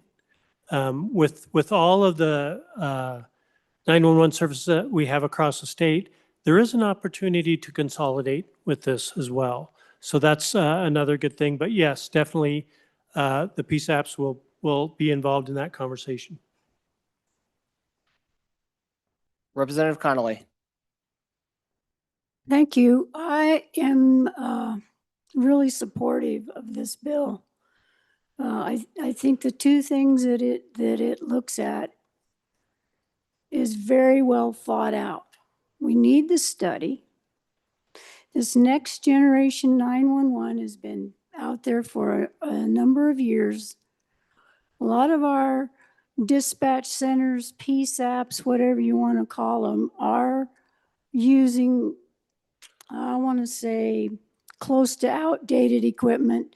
They have a lot of costs that come in with their Intrado, their phone systems that operate in there. They also have their radio comms that have to continually be updated. And I will say that they have, from day one, been included in the conversations of how to make this thing go forward. Even in my district, they're very supportive of this. I don't think you want to be in, I've talked to dispatchers where something didn't work and they couldn't dispatch fire, ambulance, besides all the other calls that they get on a daily basis. And something malfunctions, it's a terrible spot to be in because you've got people's lives in your hands sitting there in those dispatch centers. So hope everybody can support this. Any other discussion on the bill? Chairman Knapp? Yes, thank you. I'll just wrap up, Mr. Chairman. It is true that this does help a lot, especially a lot of the smaller cities and towns and counties who are dealing with sometimes 30 to 40-year-old equipment, and that needs to be replaced. So I would ask for your favorable support on this bill. Thank you. Question having been called, all those in favor of Chairman Bear's motion that when the committee of the whole rises to report, it do so with the recommendation that Senate file, I missed it, 32 do pass. All those in favor, please say aye. Opposed, no. Senate file 32 has passed committee of the whole. Majority Floor Leader Heiner. Thank you, Mr. Chairman. I move the committee of the whole rise and report. You've heard the motion. All those in favor say aye. Opposed, no. The motion passes. Okay.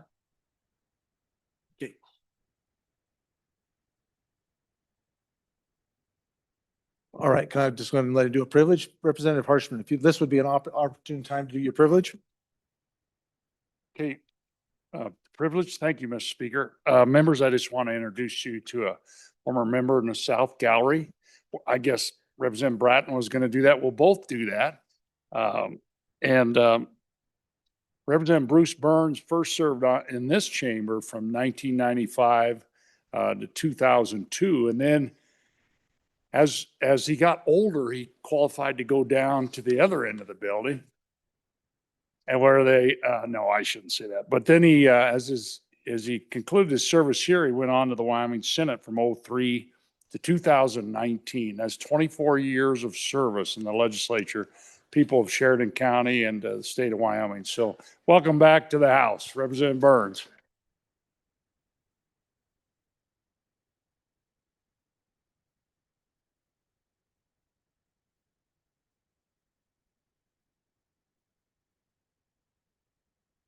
Representative Byrne, thank you for coming back to the House. Appreciate having you in the House this afternoon, sir.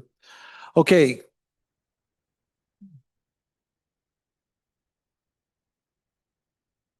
We'll just stand at ease briefly here for a motion.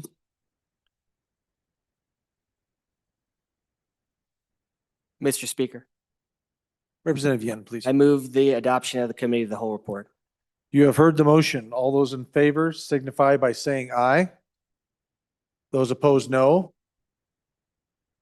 Adopted. Thank you. Congratulations, Representative Yen.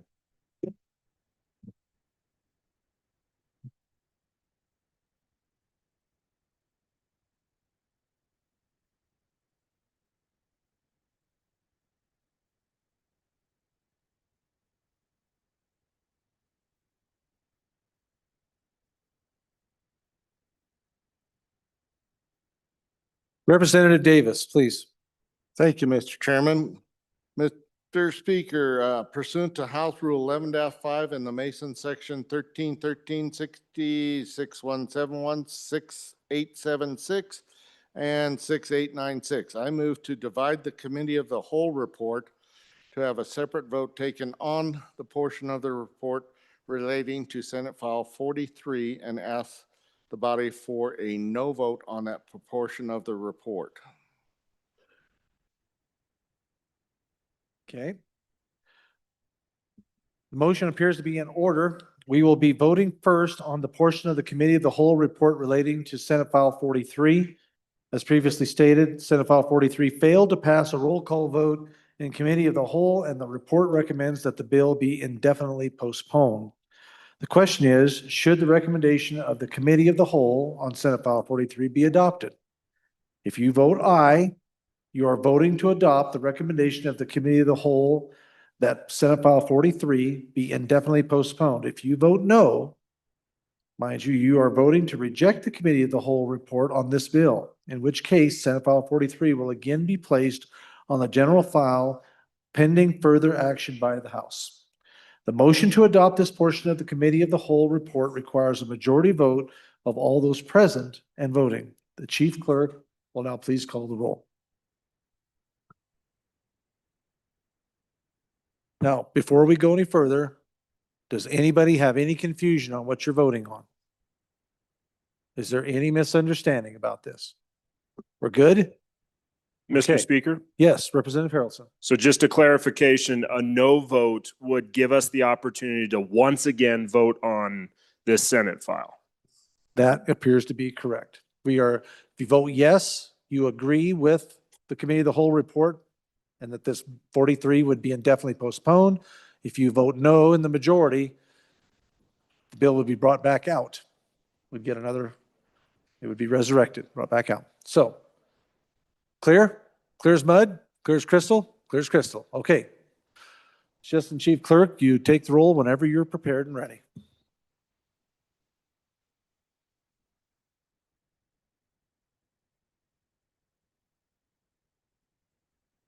Allemand, Andrew, Angelos, Banks, Bear, Brady, Bratton, Brown Gary, Brown Landon, Byron, Campbell Lisa, Campbell Kevin, excused, Chestick, Clauston, Connolly, Davis, Erickson, Filer, Bornstrom, Geringer, Gugemas, Haraldson, Harshman, Heiner, Heft, Jarvis, Johnson, Kelly excused, Knapp, Larson Lloyd, Larson JT, Lawley,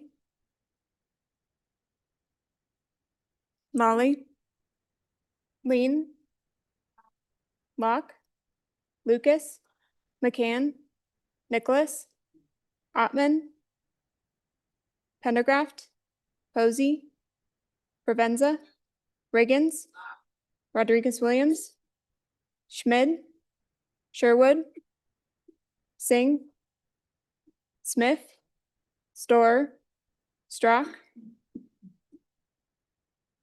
Stivar, Tarver, Thayer, excused, Washit, Wasserberger, excused, Webb, Weber, Wharf, Williams, Winter, Wiley, Yin. Mr. Speaker, are there any changes? Singh, aye to no. Further changes. Further changes. Closing vote. Vote closed. 34 aye, 23 no, 5 excused. By your vote, you have adopted the recommendation of the Committee of the Whole report, and it's on Senate File 43. We will now consider the remainder of the Committee of the Whole report. All those in favor of adopting the remainder of the Committee of the Whole report say aye. Those opposed, no. All those in favor signify by saying aye. All those opposed, no. The committee of the whole report has been totally adopted. Okay. Next, Representative.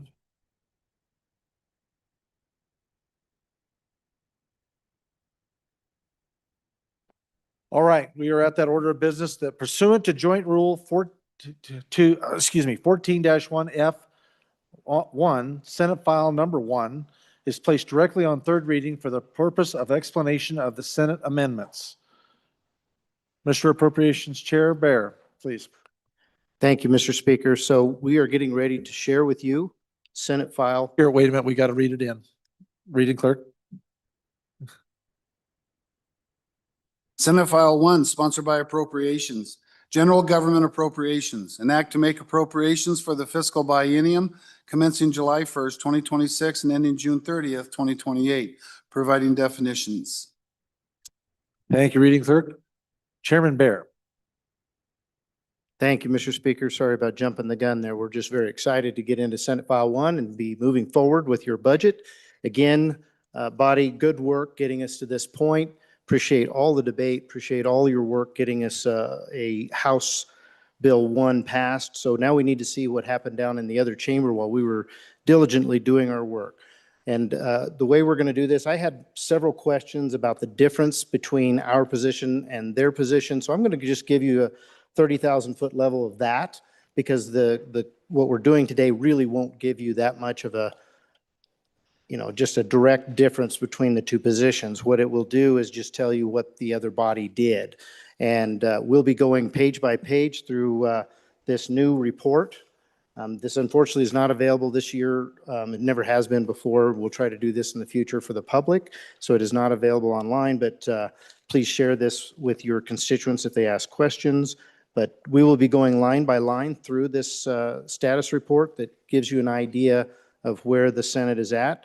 We'll be going page by page as soon as I finish this 30,000-foot level of the differences. So the primary differences between the House and the Senate are as follows.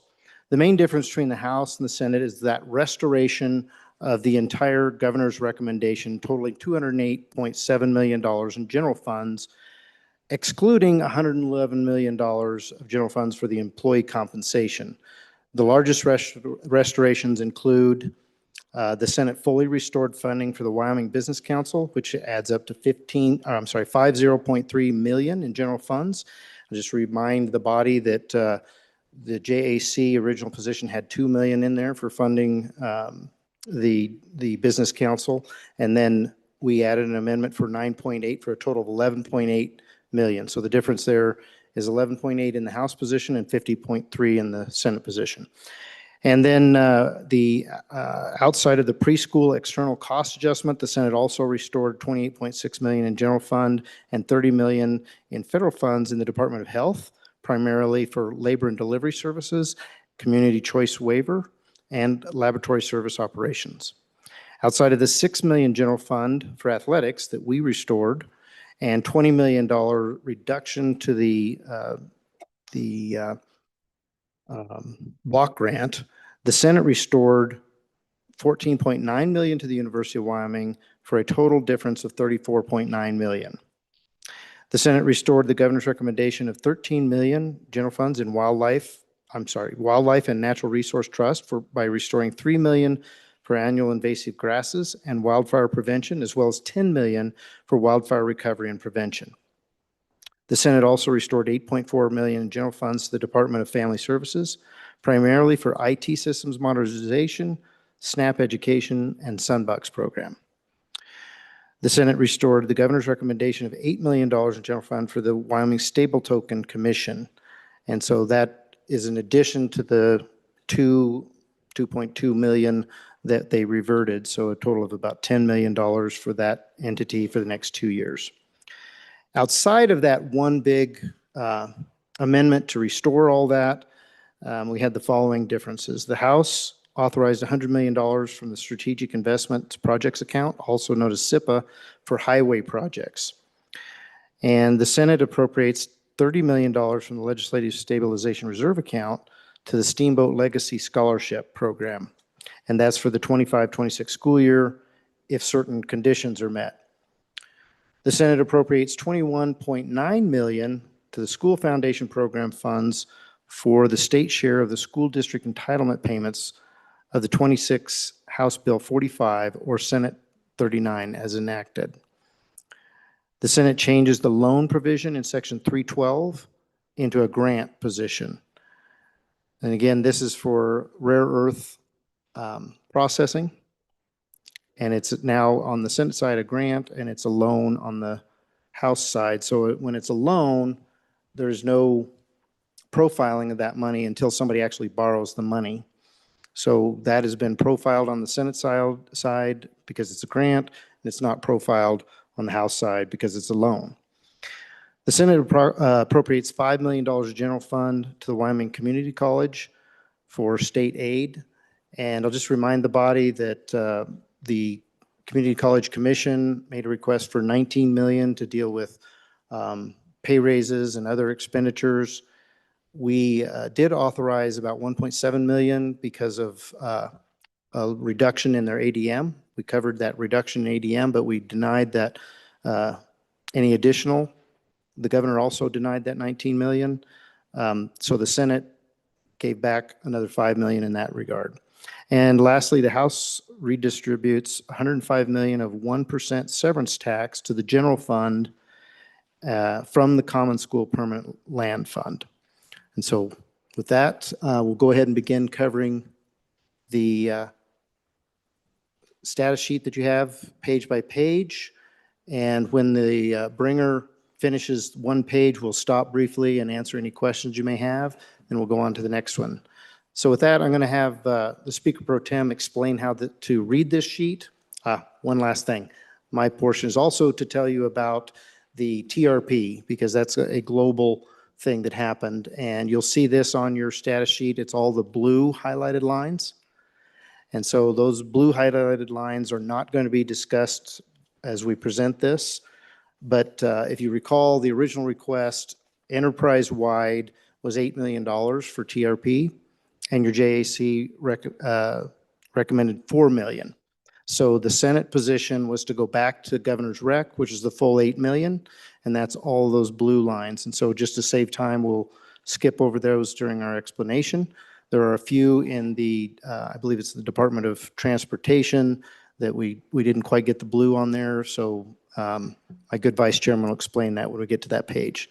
And with that, I'll ask the Speaker Pro Tem to go ahead and begin explaining how to read this sheet, and then we'll go into page 1. Mr. Speaker Pro Tem, please.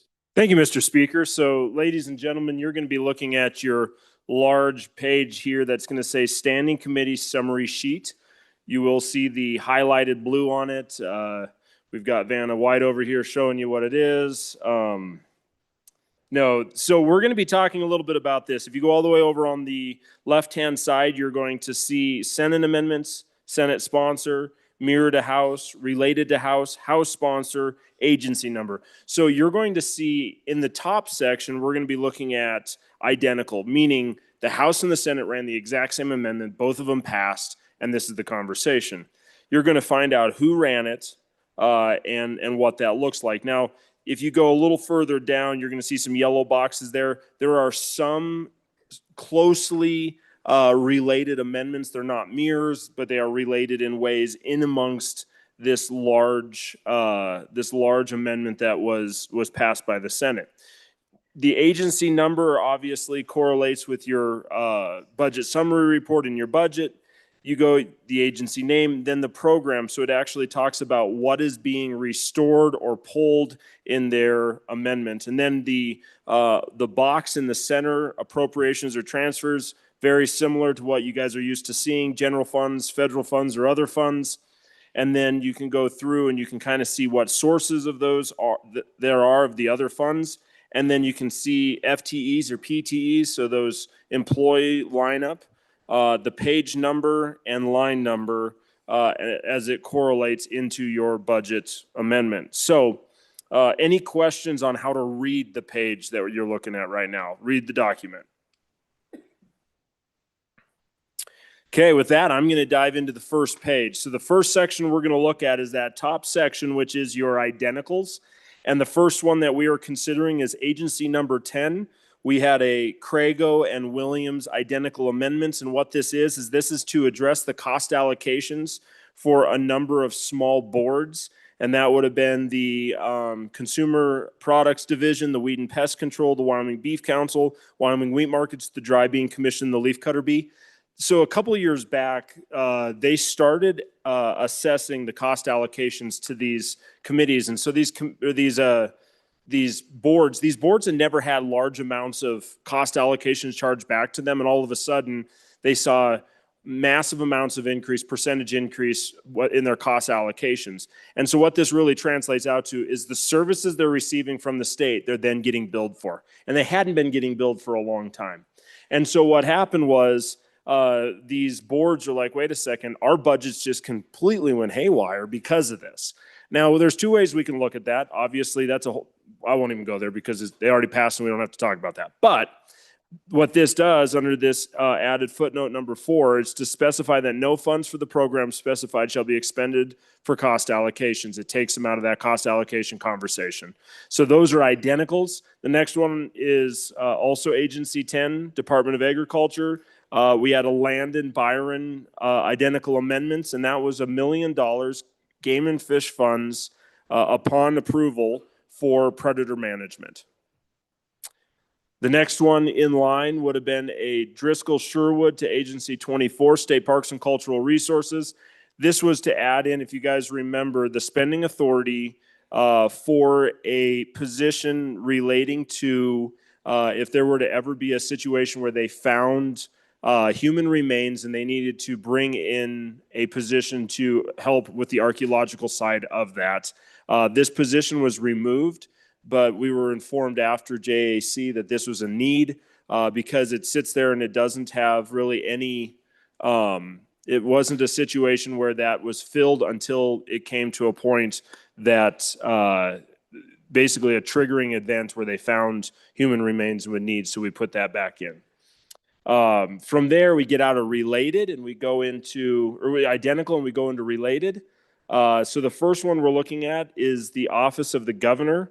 And starting in Homeland Security, this adds footnote number 5. It's 108, 190 of general funds, and this is for the cybersecurity grant program matching funds.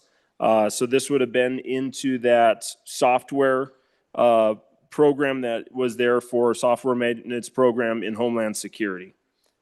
The next would be Section 328, and in there's going to be the RAVE Emergency Alerting System, the Critical Infrastructure Protection Projects for $3 million and $2.5 million, and then Federal Natural Resources Policy Account, or FNRPA, to the tune of $1 million, and then from there, there's state and local cybersecurity matching grants, and that's what translates into that $6.795 million of general funds and the $20,000 of federal funds. There's also overtime covered in that and a couple other things, but those were all brought back.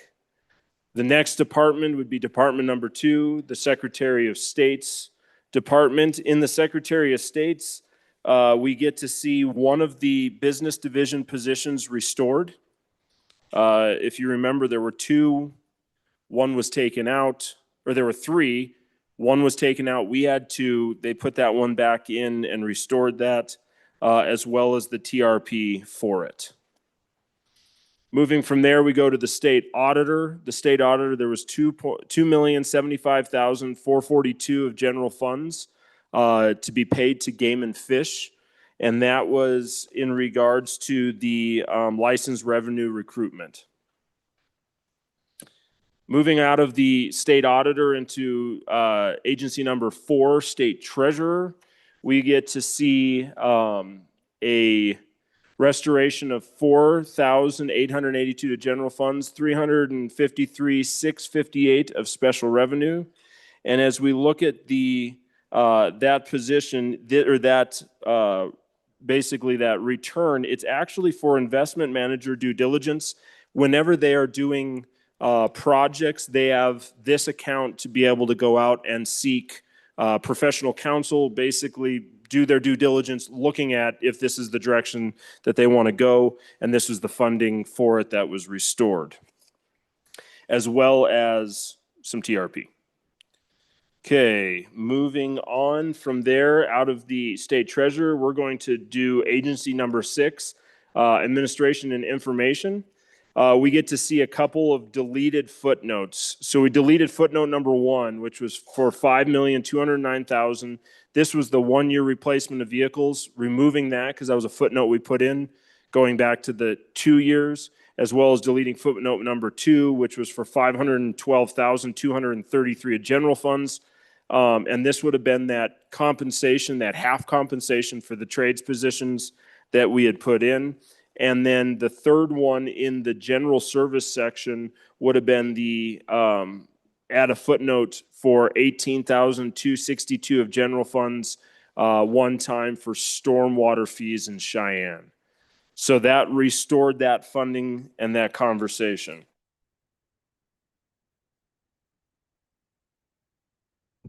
Continuing in A&I, we're going to see a number of different things also come in here. One is the capital weekend funding AWAC position. It would be the 400 series increase for professional licensing software, the vehicle replacement as we talked about, AVC system maintenance and executive meeting rooms, trade compensation adjustments, key management software. That was that $204,000 for the software to manage keys for the buildings. And then also in here is going to be the 3 FTEs for managing the buildings here in the Capitol grounds area, the 2 homes, as well as the larger building. So that covers our A&I basically corrections coming out of the Senate's single bill or single amendment that they adopted. The next department is going to be agency number 7, Wyoming Military Department, again, TRP. Agency 8, Office of Public Defendant, again, TRP. The next is the Department of Agriculture. In the Department of Agriculture, we see a restoration of government's recs by increasing 368,774 of general funds, as well as 2 FTEs. These 2 FTEs went to the state fair and would have been those FTEs that were requested for state fair. Also with that, there was some TRP requests restored, which would have been the rest of that funding. Moving on to agency number 11, Department of Revenue. All we have in there was a TRP restoration. Agency 14, Miners Hospital Board. Again, all we had is a TRP restoration. From there, we go to Agency 15, which would be the Attorney General's. Inside of there, we had a, there would have been a decrease of $3 million of general fund, and delete footnote number 3, which specified that the funds are for internet crimes against children, the ICAC team unit 0329, and restored that funding under general funds. And we got to see that through the lien amendment, and that was a little bit of the change that we had between theirs and ours, but it is funded under both sides, just funded in different areas or different ways. Then we go into the section 328s. We restored the governor's recommendation, the 1.38447 of general funds, and the 1,642 of federal funds, and the 7,300 of other funds, as well as 1 FTE for federal natural resource policy account attorney. So this would have been our water attorney. And if you look at that, there would have been that attorney position as well as TRP. We would have had the disaster relief and then the HIDTA grant increase as well. And that would cover the changes made to the Attorney General's office. From there, we go to Agency 20, Department of Environmental Quality.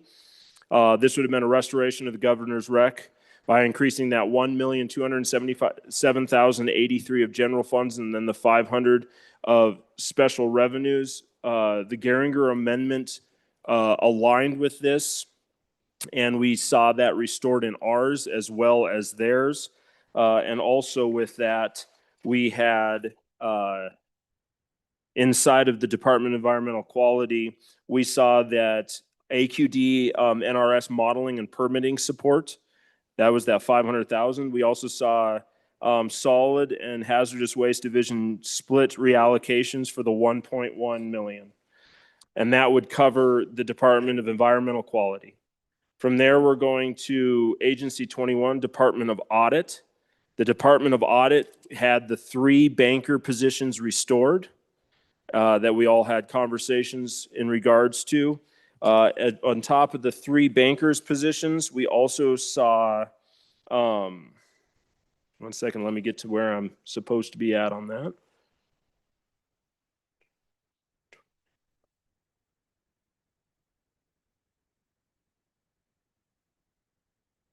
So yes, it would have been the 3 positions, and then the rest from there are TRP requests. After we get out of the Department of Audit, we go to agency number 23, Public Service Commission, or the PSC. Here we got to just see the increase of the 600,000 for the new software program for the Public Service Commission. And then from there, we go into Agency 24, State Parks and Cultural Resources. In here, we saw TRP increases and then that $49,000 increase for the new trailers and equipment for the trails program. And that would be the restorations there. From there, we go to Agency 27, State Construction Department. This would have been the restoration of the governor's rec of $11,054 of general funds and $388,580 of special revenues, as well as 1 FTE for a senior policy and planning analyst. And with that, that would have been, we adopted 1, but not 2. We adopted the fiscal and analytic manager position, but we did not do the senior policy, and they brought the senior policy position back in, and then the rest of theirs would all be TRP funding.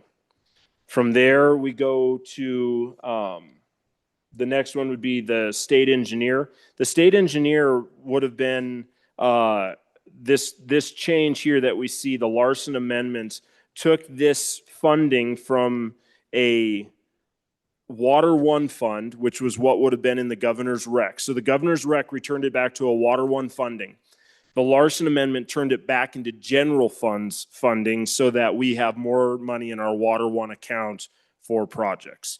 And so this would have actually been, the Larson Amendment restored it back to what was in ours and then the JAC's budget. So with that, I'd stand for any questions on page 1. Any questions from the body? Seeing none. Representative Pendergraft?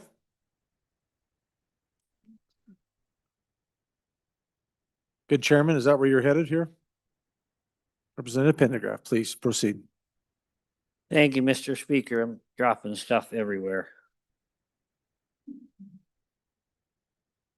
Page 2, your standing committee summary report. Again, this is what the Senate did. I'm sure you've caught on to that. We had in JAC approached from several different fronts how to fund both fire recovery and wildfire prevention. At one point, we had taken out 13 million and the Senate put it back in. We were relying upon some borrowing authority there. So they put the 13 million back in, and there's also a TRP request. That 2421 is TRP. Next line, fire prevention, electrical safety is all TRP. Additionally, Agency 42, geological survey, is also TRP. Did not get printed blue, but that's what it is. Moving on to Department of Transportation, Agency 45. We had put $5 million in there out of the JAC for compensation increases for highway maintenance personnel and highway patrol personnel. They opted to go with a statewide increase in salaries, and so they deleted that $5 million that we had put in there. Operational services, We had a note in there that just said you got 2 jets. Both of them are getting pretty old. Parts are hard to find. Go ahead and sell one or part one out. And the Senate reversed that, just took away the note. Next line is the section 328, and that is TRP. Again, that one is not tinted blue. However, that's what it is. So that 161,740 is TRP restored by the Senate. Moving on to the Department of Health, we had a footnote in there that essentially said no funds shall be expended on abortions or gender transition procedures or facilities, equipment, training used to carry out these procedures. And they deleted that footnote. In the director's office, you remember there were a lot of trouble holding on to nurses. And so we decided we wanted to see, before we gave universally raises across the board, we wanted to see if that had an effect on diminishing the issue with the traveling nurses. And so we had put in there almost $2 million, 1.895, for a pilot project. And when the Senate went back to the governor's rec, that went away. Healthcare financing, when they went back again to the governor's rec, that deleted the almost 10 million that the JAC had put in for the DD waivers. Remember, we wanted to shorten the wait list. We wanted to give more money to the providers for that. And then later on in third reading, Senator Driscoll put in an amendment to put that 9950 back in. So that's what's there. And that split, if I remember right, was somewhere around a 60-40 split between trying to pay the providers a little bit more and shorten the wait list. So that was our intent there. And essentially it's the same. Under public health, we had in JAC put in an extra $203,000 to bump funds for the public health nurses. When they went back to governor's rec, that went away. And so once again, they restored that on their side and puts us back to what we had all both intended. Behavioral health, we had a discussion during, I believe, Senate File 10 about people with behavioral issues being stuck in a county jail because there's no way to move them into the state hospital as quickly as we would like. And so this $5 million here that we had put in was to go and to the Department of Health so that they could refund county detainment centers for those monies. When they go back to the governor's rec, that comes out. That's why they did Senate File 10. And then we have a budget amendment that they kind of the 2 horses in a race. Next line involves 2 FTEs. When they went back to the governor's rec, it increased spending 68 million. These are long-term care eligibility workers, screeners for the Department of Health effectively. Department of Family Services. First thing was to delete footnote 1, which we had put in there in JAC, which directed the department to comply with all federal policies and guidance, assuming that federal benefits, et cetera. You can read that for yourself. They took away those sideboards by removing that footnote. The next line involves another FTE. This restored the governor's recommendation by increasing 8 million and 2 million. 1 FTE, and this is the Sunbucks. We had a lot of discussion about that. The Senate went back to the governor's rec and put that back in. Livestock Board. You see that 300,000 was money that JAC had put in there for the purchase of metal ear tags, and the Senate removed that. The next 5 lines, even though the first line is not colored blue, are also all TRP. And with that, I'd stand for any questions. Any questions from the body on page 2? Seeing no questions, page 3, Representative Angelos.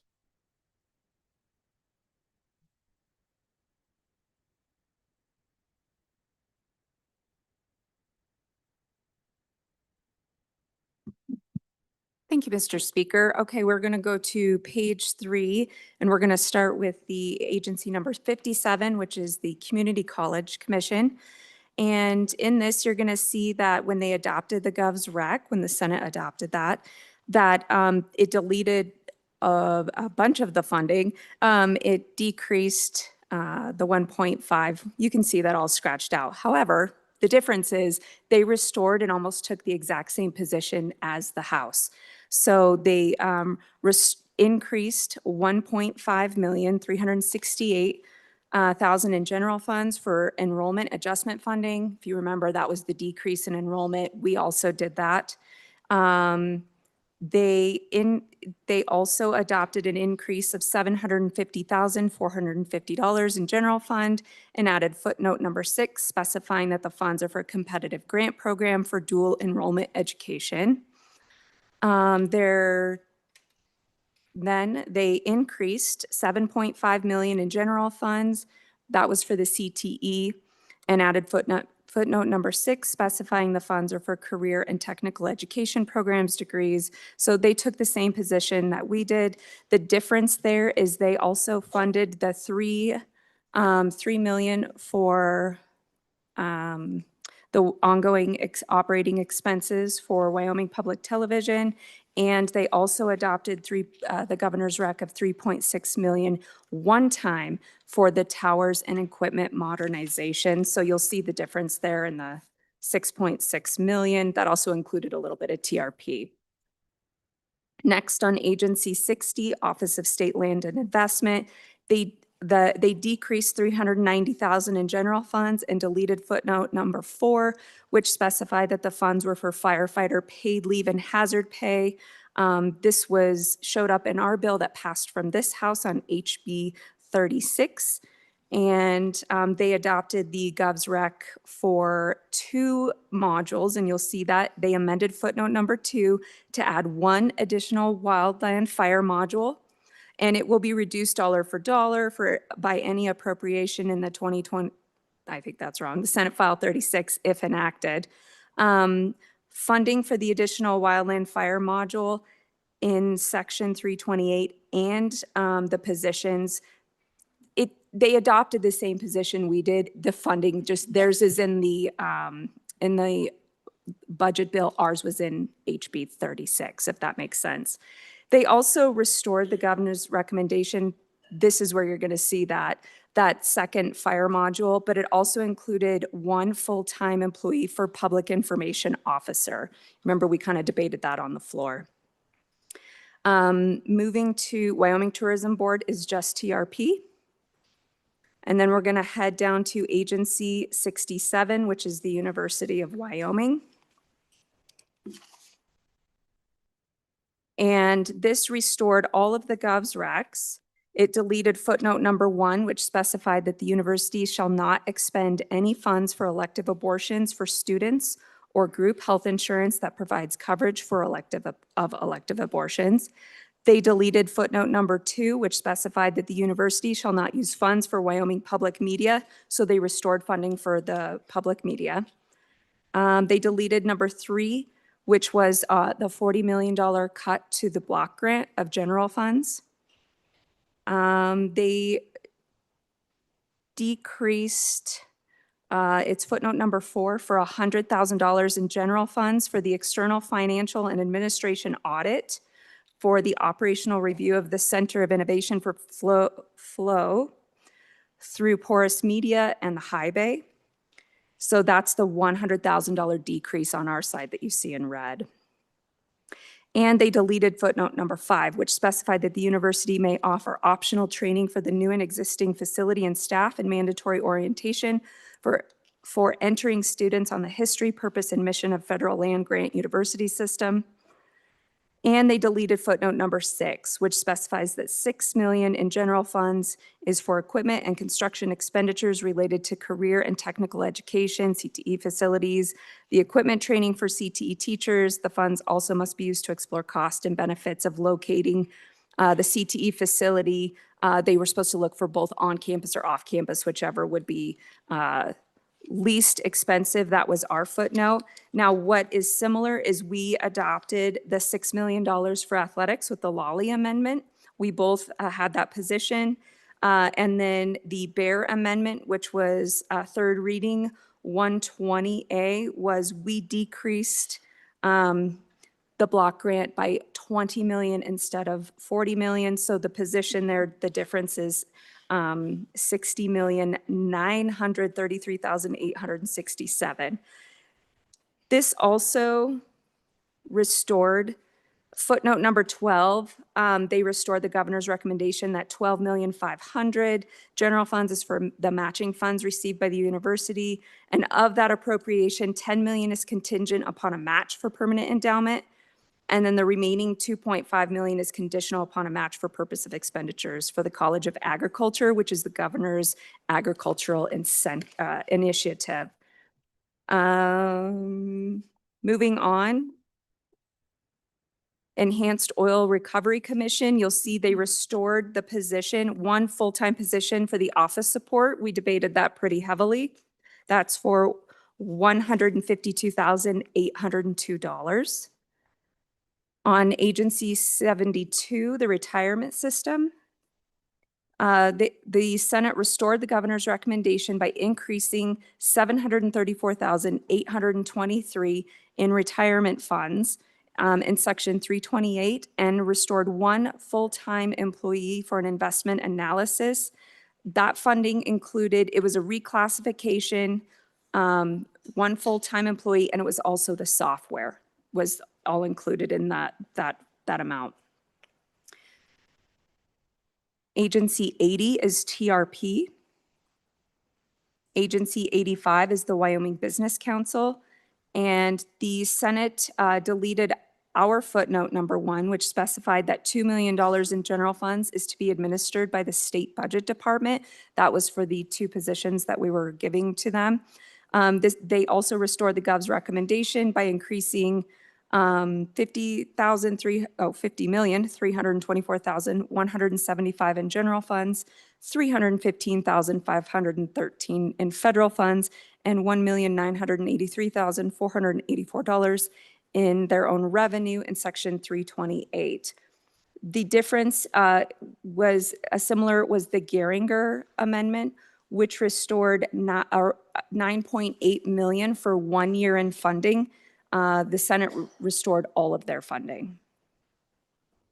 On Wyoming Stable Token, that's Agency 91. This added footnote number 2, the Senate did, specifying that $8,098,315 in general funds of the appropriation in Section 328 is one time, and that the request of the commission be included as an exception request for the immediate preceding biennium. What that means, basically the governor, they took the governor's recommendation. The House said that we would let them carry over the 2 million that they had in addition and then run off their own funds, their own revenues for the next year. The Senate just took the position to restore all the funding that they had requested. And with that, I'll stand for questions.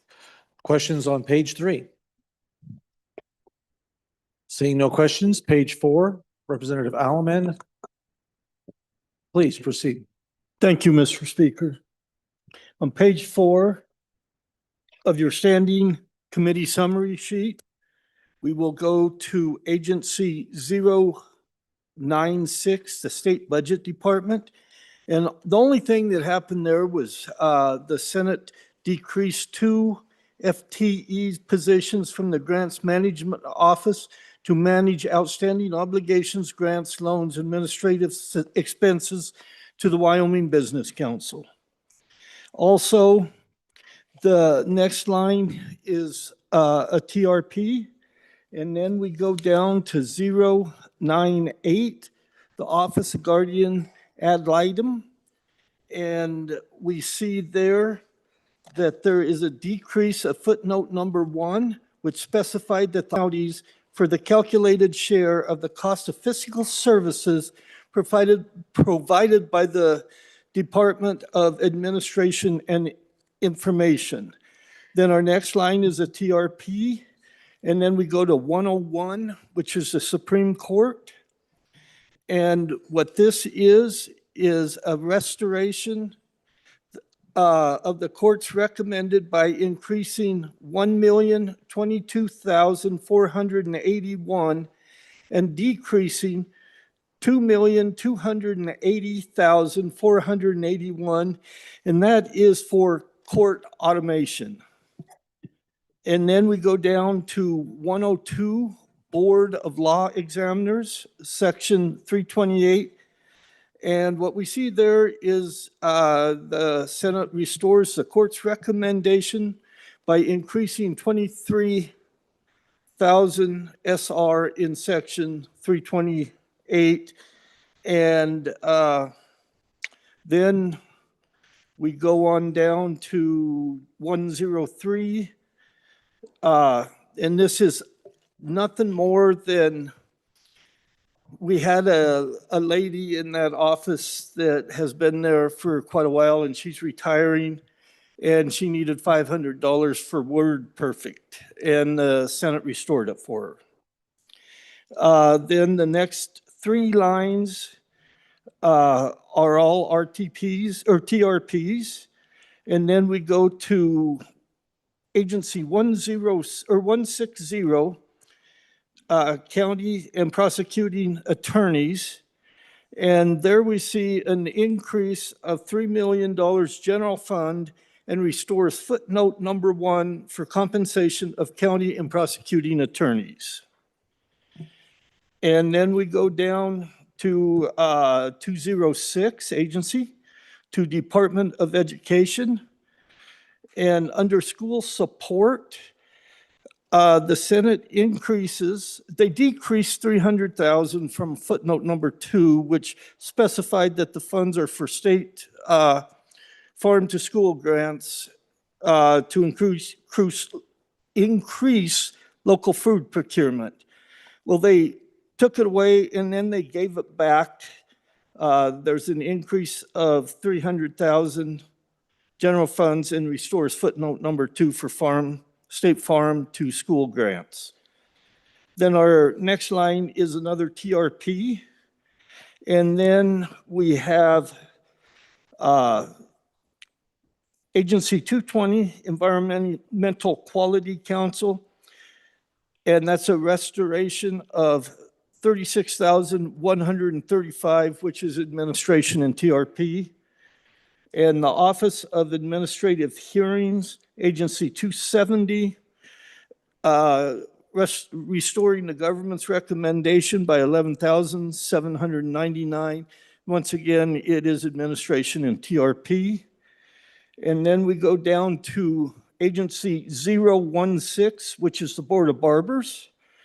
The Senate restored the governor's recommendation by increasing 300,000 special reserve funds, and that is mainly for interstate and out-of-state travel. Then our next 4 lines is TRP, and then we go down to Agency 075, which is the Board of Outfitters and Guides, and there's a restoring the governor's recommendation by increasing $18,502 special reserve funds in Section 328. And that is mainly for overtime of some officers. And with that, I'll stand for any questions. Any questions on the first half, sections 96 running through section 075? No questions? Representative Smith, balance of this page, please. All righty, Still on page 4. Thank you, Mr. Speaker. So the next section that we're going through is the section 300s. These are the footnotes. And the first 2 lines, footnote number 305 and 306, they are almost identical, but one is specific for the executive branch. The second is specific for the judicial branch. The section 305 removes section 305 letter E, and Section 306 removes letter C, and both of those essentially, the JAC added a footnote that if there was flex authority or using B11s within the budget, that the agency had to come back the following biennium, and those funds would not automatically be accepted into the standard budget. They would have to have an exception request for those funds. So those were removed. The following line is Section 300. The Senate originally deleted Section 312 completely, but then they came back with another amendment and restored Section 312. But this is where they specified that it was going to be a grant instead of a loan. And so we had a similar amendment in second reading 104. And the House position was basically changing the funding source from the LSRA to the SIPA. Moving down, the Senate deleted Section 313, which specified that the entities identified may conduct a cost-benefit analysis on any grant or loan allocation at the request of a majority of the members of the State Loan and Investment Board. The following lines, Section 314, 315, and 316, those following three lines are essentially, all three were deleted. It shows the flow of funds between the different accounts, and those were all policy choices that the JAC had made, and they affected the Permanent Wyoming Mineral Trust Funds, the Common School Permanent Land Fund, and the Federal Mineral Royalties. And I'm sure you all recall our spending policy going from a 5% to a 4.5%. And then the last line on the page deletes the Section 317, which reappropriated the Business Ready Community Account, and they reverted all unexpected, unobligated funds to the general fund. Now, if you recall with the House Amendment, third reading 88, the House's position was to use those funds for the Consensus Revenue Block Grant Program. Flipping over to page 5, the Senate deleted Section 319, which created the new sections for the Wyoming Stable Token, and the House had a related amendment in third reading number 90 that basically stated that if Senate File 21 was enacted, this line would not be enacted.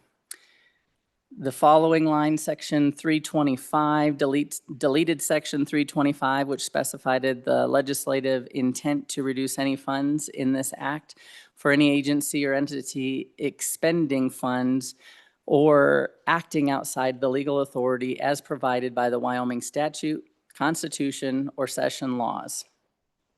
The following line the Senate deleted Section 326, which increased the Hathaway Program scholarship awards by the amount specified for this biennium. If you recall, the JAC position was a 30% increase for the Hathaway Program.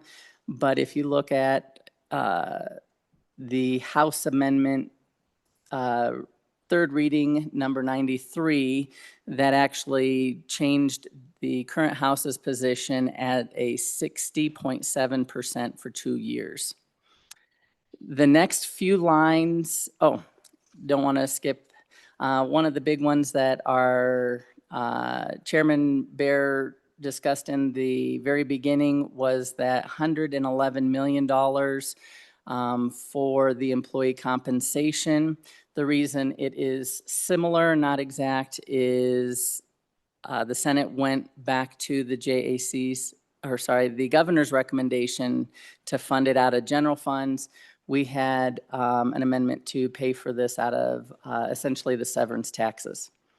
Then the next 1, 2, 3, 4, 5, 6, 7, 8, 9, 10, 11, 12 lines were one amendment in both the Senate and the House that basically did all the technical corrections, and you can see each of those there.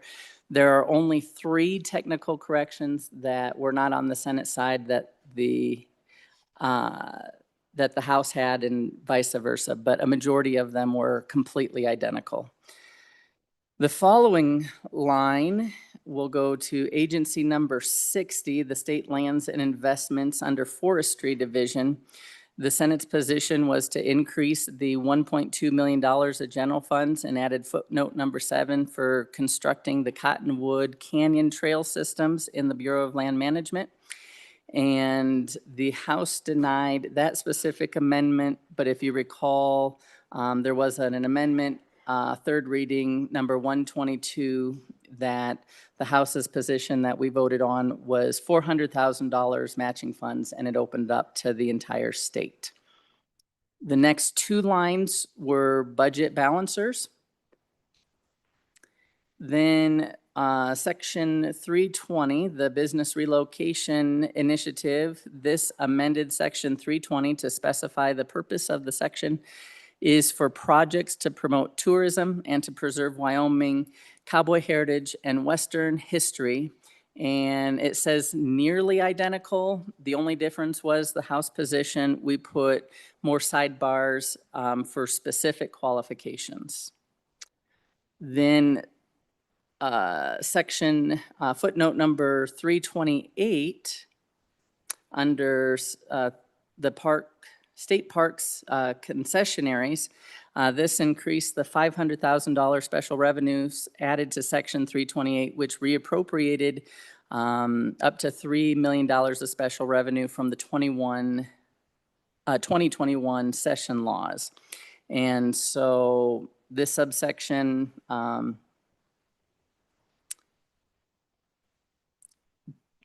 moving on is section 328 is add section 328 to authorize the expenditure up to $2,500,000 to the Wyoming Tourism Reserve and Projects account, and up to $2.5 million from the Wyoming Game and Fish. This is related to the Wyoming State Shooting Complex. We reappropriated this amendment, and we authorized the spending and distribution of these funds. So I stand for any questions. Any questions on the top 1/2 of page 4? Seeing none. Representative Sherwood. Thank you, Mr. Chairman. If anybody needs to stand and stretch, you're welcome to do that. I know it's a lot of information to digest. I get the great pleasure of bringing you the unrelated amendments. These are things that the body down the hall did that do not show up in our version of the budget. And I will continue to go line by line. The Senate third reading amendment number 3 in the Department of Ag, the other body added $100,000 for agricultural leadership programs. We saw a similar amendment on our side, but we rejected it. The second reading amendment number 6 in the AG's office added a footnote clarifying that $5 million in special revenue will be used for water litigation and legal issues regarding the Colorado River Compact. The Senate's second reading amendment number 10 added 1 FTE in the Public Service Commission if Senate File 84 Voluntary Water Conservation Program is passed. Their third reading amendment number 9 added a footnote clarifying that funding for 2 FTEs in the State Engineer's Office will be reduced dollar for dollar if Senate File 84 is passed. And so this is so we don't double down between the Senate File 84 and the budget bill. The third reading amendment number 8 adds general funds to state parks, cultural resources for the purpose of surveying and documenting petroglyphs and pictographs on state lands. Again, we saw a similar amendment on our side and we batted it down. I'm glad you're listening. Thank you. Third reading amendment number 3 increases funding to the Department of Health Aging Division for senior services and nutritional services. The Other bodies, second reading amendment number 11, adds $75,000 to the Department of Family Services for sign language interpreters. Third reading amendment number 14 allocates $350,000 to the Community College Commission for a study to evaluate how the colleges are funded. Again, we saw a similar amendment on our side and we passed. The third reading amendment number 19 increases state aid to community colleges by $5 million. There was a similar amendment on our side for $9.5 million that failed. Their third reading amendment number 22 provides $1 million for matching funds. Half of that would be for the University of Wyoming's rodeo team and half for UW's debate team. Those have to be matched, dollar for dollar. Third reading amendment number 25 provides $500,000 to be matched to the university for their family residency program for rural medicine at a critical access hospital. Third reading amendment number 34 allocates $21.9 million in school foundation program funds for school district entitlement payments only if House Bill 45 or Senate File 39, long-term homeowner tax exemptions, is passed. So this is a backfill of sorts for the state's share of entitlement payments to school districts. I will pause. I'm not done, but I'm going to pause because that's the end of this page and see if you guys have any questions. Are there any questions? Turning to page 6. Oh, no. Oh, Representative Lee, please. Thank you, Mr. Speaker. At the very bottom where it talks about the 21,900,000 to be appropriated, I'm curious to know if just because the state is responsible for funding schools, is that necessary? Representative Sherwood. Thank you, Body. My understanding is it is a policy decision. Again, last year we had a lot of conversation around backfilling property tax cuts. And so this is for the state's share of those entitlement payments. It doesn't make up for the local level collection on property taxes that would be exempt. Any other questions? Okay. Moving on, page 6. All right, guys, we're in the home stretch. 8 more seconds. Just kidding. All right, thank you. In the third reading amendment number 36, there is an appropriation of $30 million from the LISRA if the injunction against the Steamboat Legacy Scholarship Program is lifted and the AG certifies that it is lifted and the program can proceed. There was a similar amendment on our side that we rejected. Amendment 3, third reading amendment 37, this is under your budget balancers, transfers $44.3 million to the Permanent Wyoming Mineral Trust Fund, which generates investment income for the state, rather than the Legislative Stabilization Reserve Account, or LISRA, which is known as our rainy day account. And this is a policy consideration in terms of long-term versus short-term savings. In the third reading amendment number 38, there was a transfer of $88.7 million from the School Foundation Program Reserve Account to the Public School Foundation Program Account for purpose of school district operational funding. In the second reading amendment number 18, there was funds added to the University of Wyoming to support 5 Wyoming students in attending an accredited college of veterinary medicine. Again, there was a similar amendment on our side, and we decided it wasn't good enough. Third reading, amendment number 49 appropriates $1.5 million general funds to the Office of Estate Lands and Investment to provide cities and towns funds to modernize those digital permit systems, and we passed on a similar amendment on our side. So all total, the Senate's unrelated amendments, which I've presented to you, appropriated $11.3 million in general funds, $21.9 million out of the School Foundation Program, and $30 million from the LISRA, again, if that injunction is lifted, for a total of $63.2 million in this section. And with that, I will stand for questions. Are there any questions? Seeing none, Representative Bear. Thank you, Mr. Speaker. Let's show a little gratitude to the JAC for their effort and being able to read to you.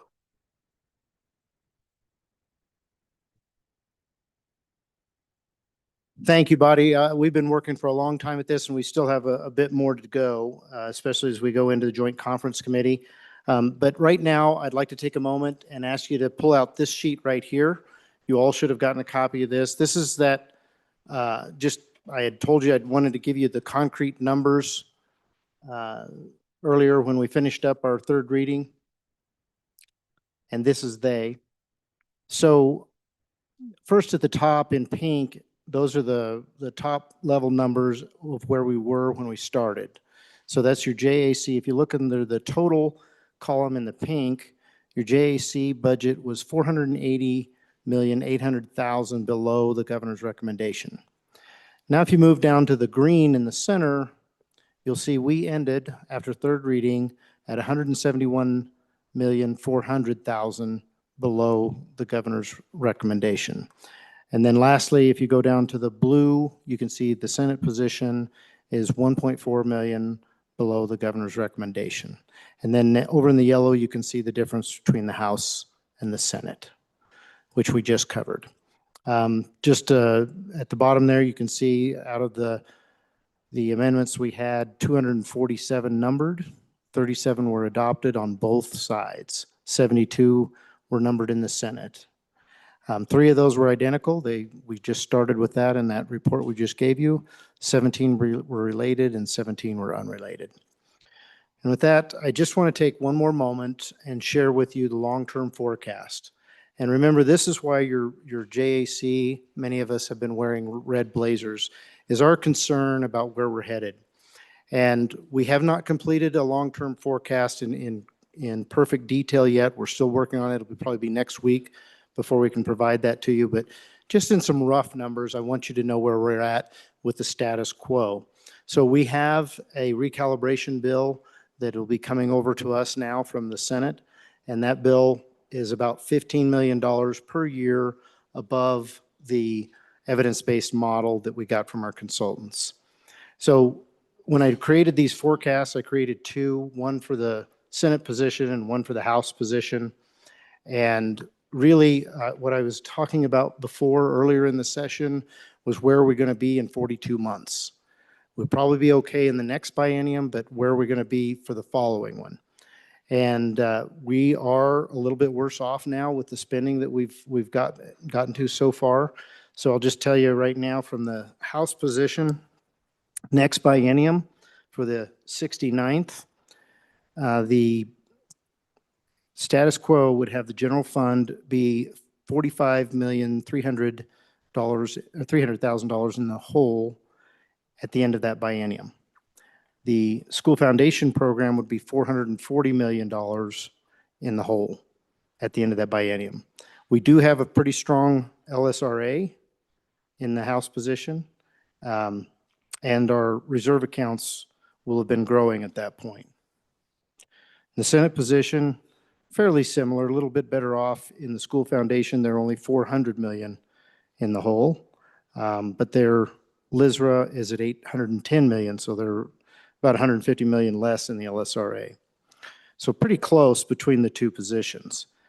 Then we go into the next biennium for the 70th legislature. The general fund, again, is at $55 million in the hole.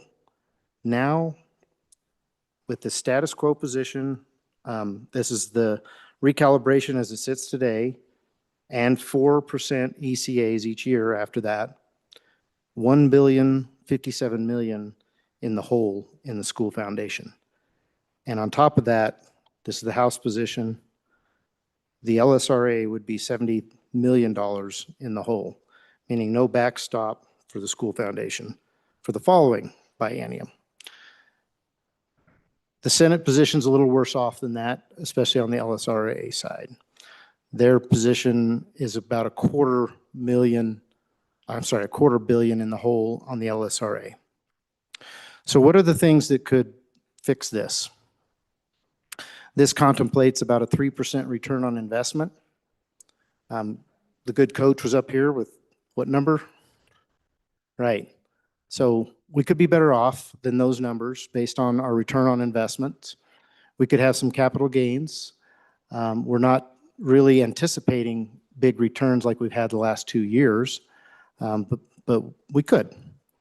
We could have a war and the price of oil take off. That might save us. We could also have a downturn.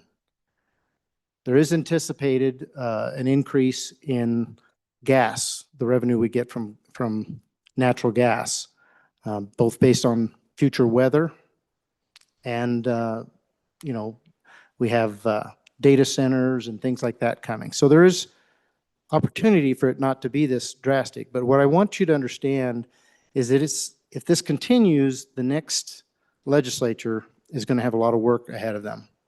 And so I appreciate your work to try to slow the growth of government. It'll make their lives a little bit easier in the 69th. And if we stay with the status quo, I'm afraid when we get to the 70th, it's going to be a different picture than we're having today. So with that, I thank you very much for your hard work. Thank you to my JAC team, House Appropriations. And Mr. Speaker, that completes our presentation. Thank you, Chairman. Without any further questions, there is being no further discussion, Senate file number 1 is referred directly to a conference committee of 5 members from each house to meet and resolve the differences between the houses with respect to both budget bills. House Bill number 1 and Senate file number 1. The conference committee for the House will be Representatives Angelos, Baer, Heiner, Pendergraph, and Nyman. Speaker Nyman.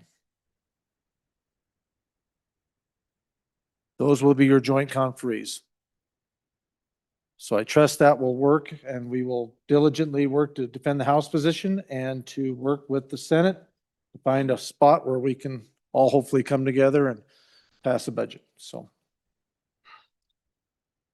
All right, next on the item of things to do, we need to read the Committee of the Whole report.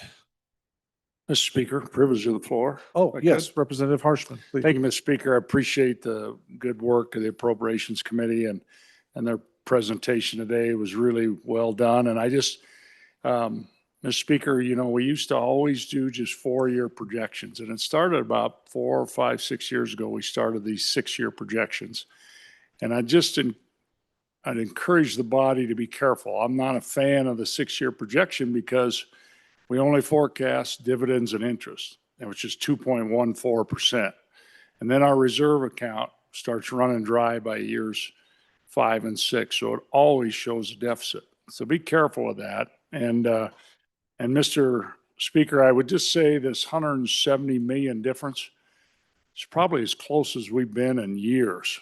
And so I think the good conference committee on this thing, you guys probably knocked this out in 5 minutes. So good luck to you and do a great job for Wyoming.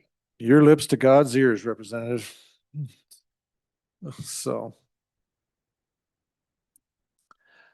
All right. Reading clerk, please, sir.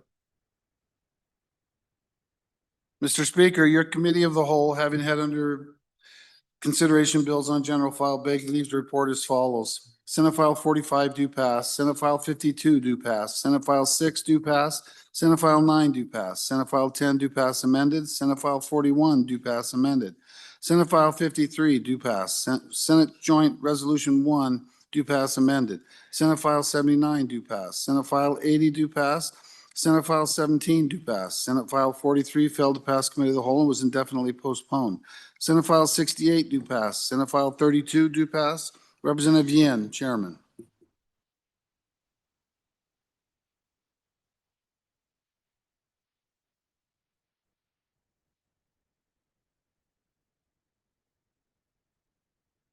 Messages from the Senate.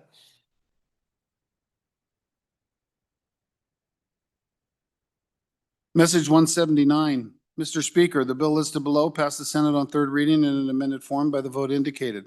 Senate File 21, Wyoming Stable Token Amendments. Ayes 26, noes 5. Message 180. Mr. Speaker, the bill listed below passed the Senate on third reading by the vote indicated. Senate File 72, Interstate Teacher Mobility Compact. Ayes 26, noes 5. Message 181. Mr. Speaker, the bill listed below passed the Senate on third reading in an amended form by the vote indicated. Senate File 92, Wyoming False Claims Act. Ayes 30, noes 1. Message 182. Mr. Speaker, the bill listed below passed the Senate on third reading in an amended form by the vote indicated. Senate File 102, Wyoming Energy Transmission Study. Ayes 31. Message 183. Mr. Speaker, the bill listed below passed the Senate on third reading in an amended form by the vote indicated. Senate File 104, Higher Education Research Funding. Ayes 24, noes 7. Message 184. Mr. Speaker, the bill listed below passed the Senate on third reading in an amended form by the vote indicated. Senate File 109, Cowboy State Agricultural Trust Fund. Ayes 25, noes 6. Message 185. Mr. Speaker, the bill listed below passed the Senate on third reading in an amended form by the vote indicated. Senate File 111, Select Committee on Gaming. Ayes 30, noes 1. Message 186. Mr. Speaker, the bill listed below passed the Senate on third reading in an amended form by the vote indicated. Senate File 113, 2026 General Election Hand Count Comparison. Ayes 30, noes 1. Message 188. Mr. Speaker, the bill listed below passed the Senate on third reading in an amended form by the vote indicated. Senate File 117, Zoning Protest Petition Amendments. Ayes 26, noes 5. Message 189. Mr. Speaker, the bill listed below passed the Senate on third reading by the vote indicated. Senate Joint Resolution 5, Convention of States. Ayes 19, noes 12. Message 190. Mr. Speaker, the bill listed below passed the Senate on third reading in an amended form by the vote indicated. Senate Joint Resolution 6, Shared Parenting Day. Ayes 27, noes 4. Message 191. Mr. Speaker, the bill listed below passed the Senate on third reading in an amended form by the vote indicated. Senate File 99, Prescriptive Easements for Electricity Delivery. Ayes 29, noes 2. Message 192. Mr. Speaker, the bill Senate on third reading in an amended form by the vote indicated. Senate File 106, Welfare Fraud Prevention Act Amendments. Ayes 29, noes 2. Message 193. Mr. Speaker, the bill listed below passed the Senate on third reading in an amended form by the vote indicated. Senate File 110, Residential Property Tax Revisions. Ayes 29, noes 2. Message 194. Mr. Speaker, the bill listed below passed the Senate on third reading in an amended form by the vote indicated.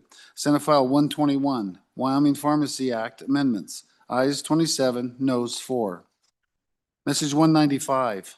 Mr. Speaker, upon reconsideration, the bills listed below failed to pass the Senate third reading by the vote indicated. Senate File 116, Surface Water Drainage Utilities. Ayes 12, noes 19. Sincerely, Ellen Thompson, Senate Chief Clerk. Thank you, Reading Clerk. Reports from our standing committees, please, sir.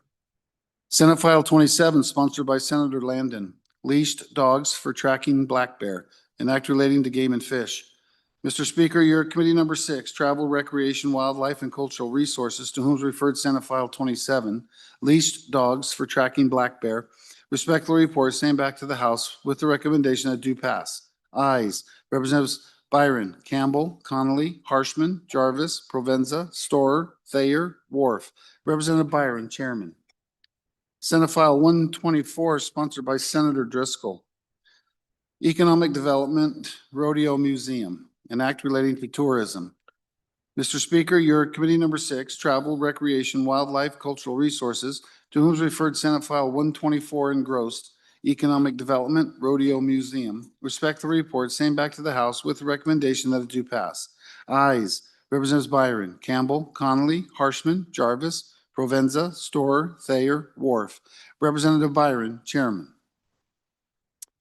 Thank you, Reading Clerk. We've got a couple of re-referrals. First, number 4, Chairman Andrew, re-referral. Thank you, Mr. Chairman. I move to re-refer Senate File 14 to Committee Number 2, Appropriations. Okay, Senate File number 14 has been re-referred to Committee number 2, Appropriations. We have one more re-referral. Chairman Byron.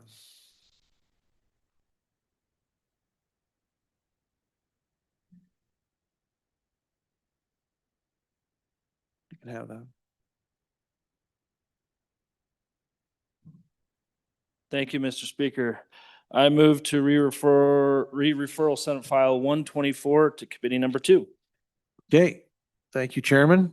124 will be going to committee number 2, appropriations. All right. Any other work? Is that clear the deck pretty well? She's thinking.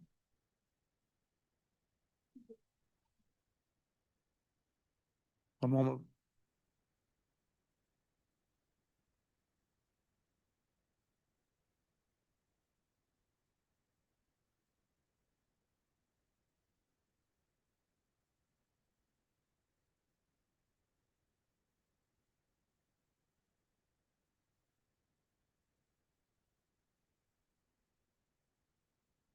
Okay.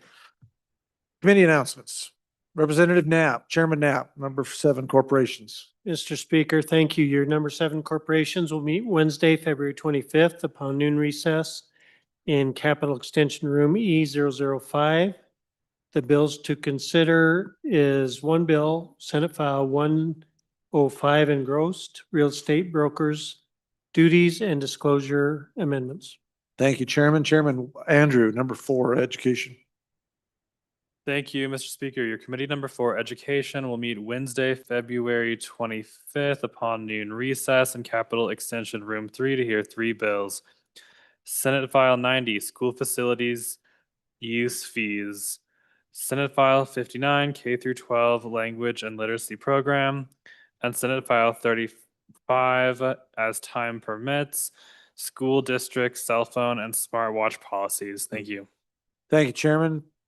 Vice Chair Pendergraph, number 2, appropriations. Thank you, Mr. Speaker. Your committee number 2 will meet tomorrow, Wednesday, February 25 upon noon recess. We'll consider Senate File 4, Medicaid rate increase, EMS services, and referrals as assigned. Thank you. Chairman Rodriguez Williams, number 10, health and labor. Thank you, Mr. Speaker. Your committee number 10 will meet tomorrow morning at 8 a.m. in room 3. We will hear 2 bills, Senate File 48, Stem Cell Freedom Act, and Senate File 19, I can't even speak, epinephrine delivery methods. Thank you, Chairman Rodriguez Williams. Any others? Representative number 9, minerals. Thank you, Mr. Representative Heiner. Speaker. Your committee number 9 will meet tomorrow morning, Wednesday, in room number 5 at 8 a.m. to consider Senate File 20, data privacy, Senate File 22, nonprofit associations, and a Senate File 119, strategic investments. Thank you, Chairman. Number 1, judiciary, Chairman Washut, please. Thank you, Mr. Speaker. Tomorrow morning at 8 a.m., the Platte River Room. Committee number 1 will hear 3 bills, Senate File 71, Senate File 88 engrossed, and Senate File 56. Okay. Thank you, Chairman. Any other announcements? Okay, we've got one more standing committee report to announce here. So reading clerk, please. Senate File 67, sponsored by Senator Larson. Wyoming State Guard amendments, an act relating to the Wyoming State Guard. Mr. Speaker, your committee number 8, Transportation, Highways, and Military Affairs, to whom is referred Senate File 67 engrossed. Wyoming State Guard amendments. Respect the report, same back to the House with the recommendation that do pass with the following amendments. Ayes, Representatives Banks, Brown, Geringer, McCann, Posey, Tarver. Noes, Representatives Larson, Nicholas, Wiley. Representative Brown, Chairman. Thank you, Representative Brown, please. Thank you, Mr. Speaker. I'd like to re-refer Senate File 67 to your committee number 2, appropriations. As it is done, any objection of the body, Senate File number 67 has been re-referred to appropriations number 2. Okay, does that clear the deck? All right, Mr. Majority Floor Leader, that clears the deck. Thank you, Mr. Speaker. I move that the House stand in adjournment until 10 a.m. tomorrow, February 25th. You have heard the motion of the Majority Floor Leader. All those in favor signify by saying aye. All those opposed, no. We stand adjourned until 10 a.m. tomorrow morning. Good night, everyone.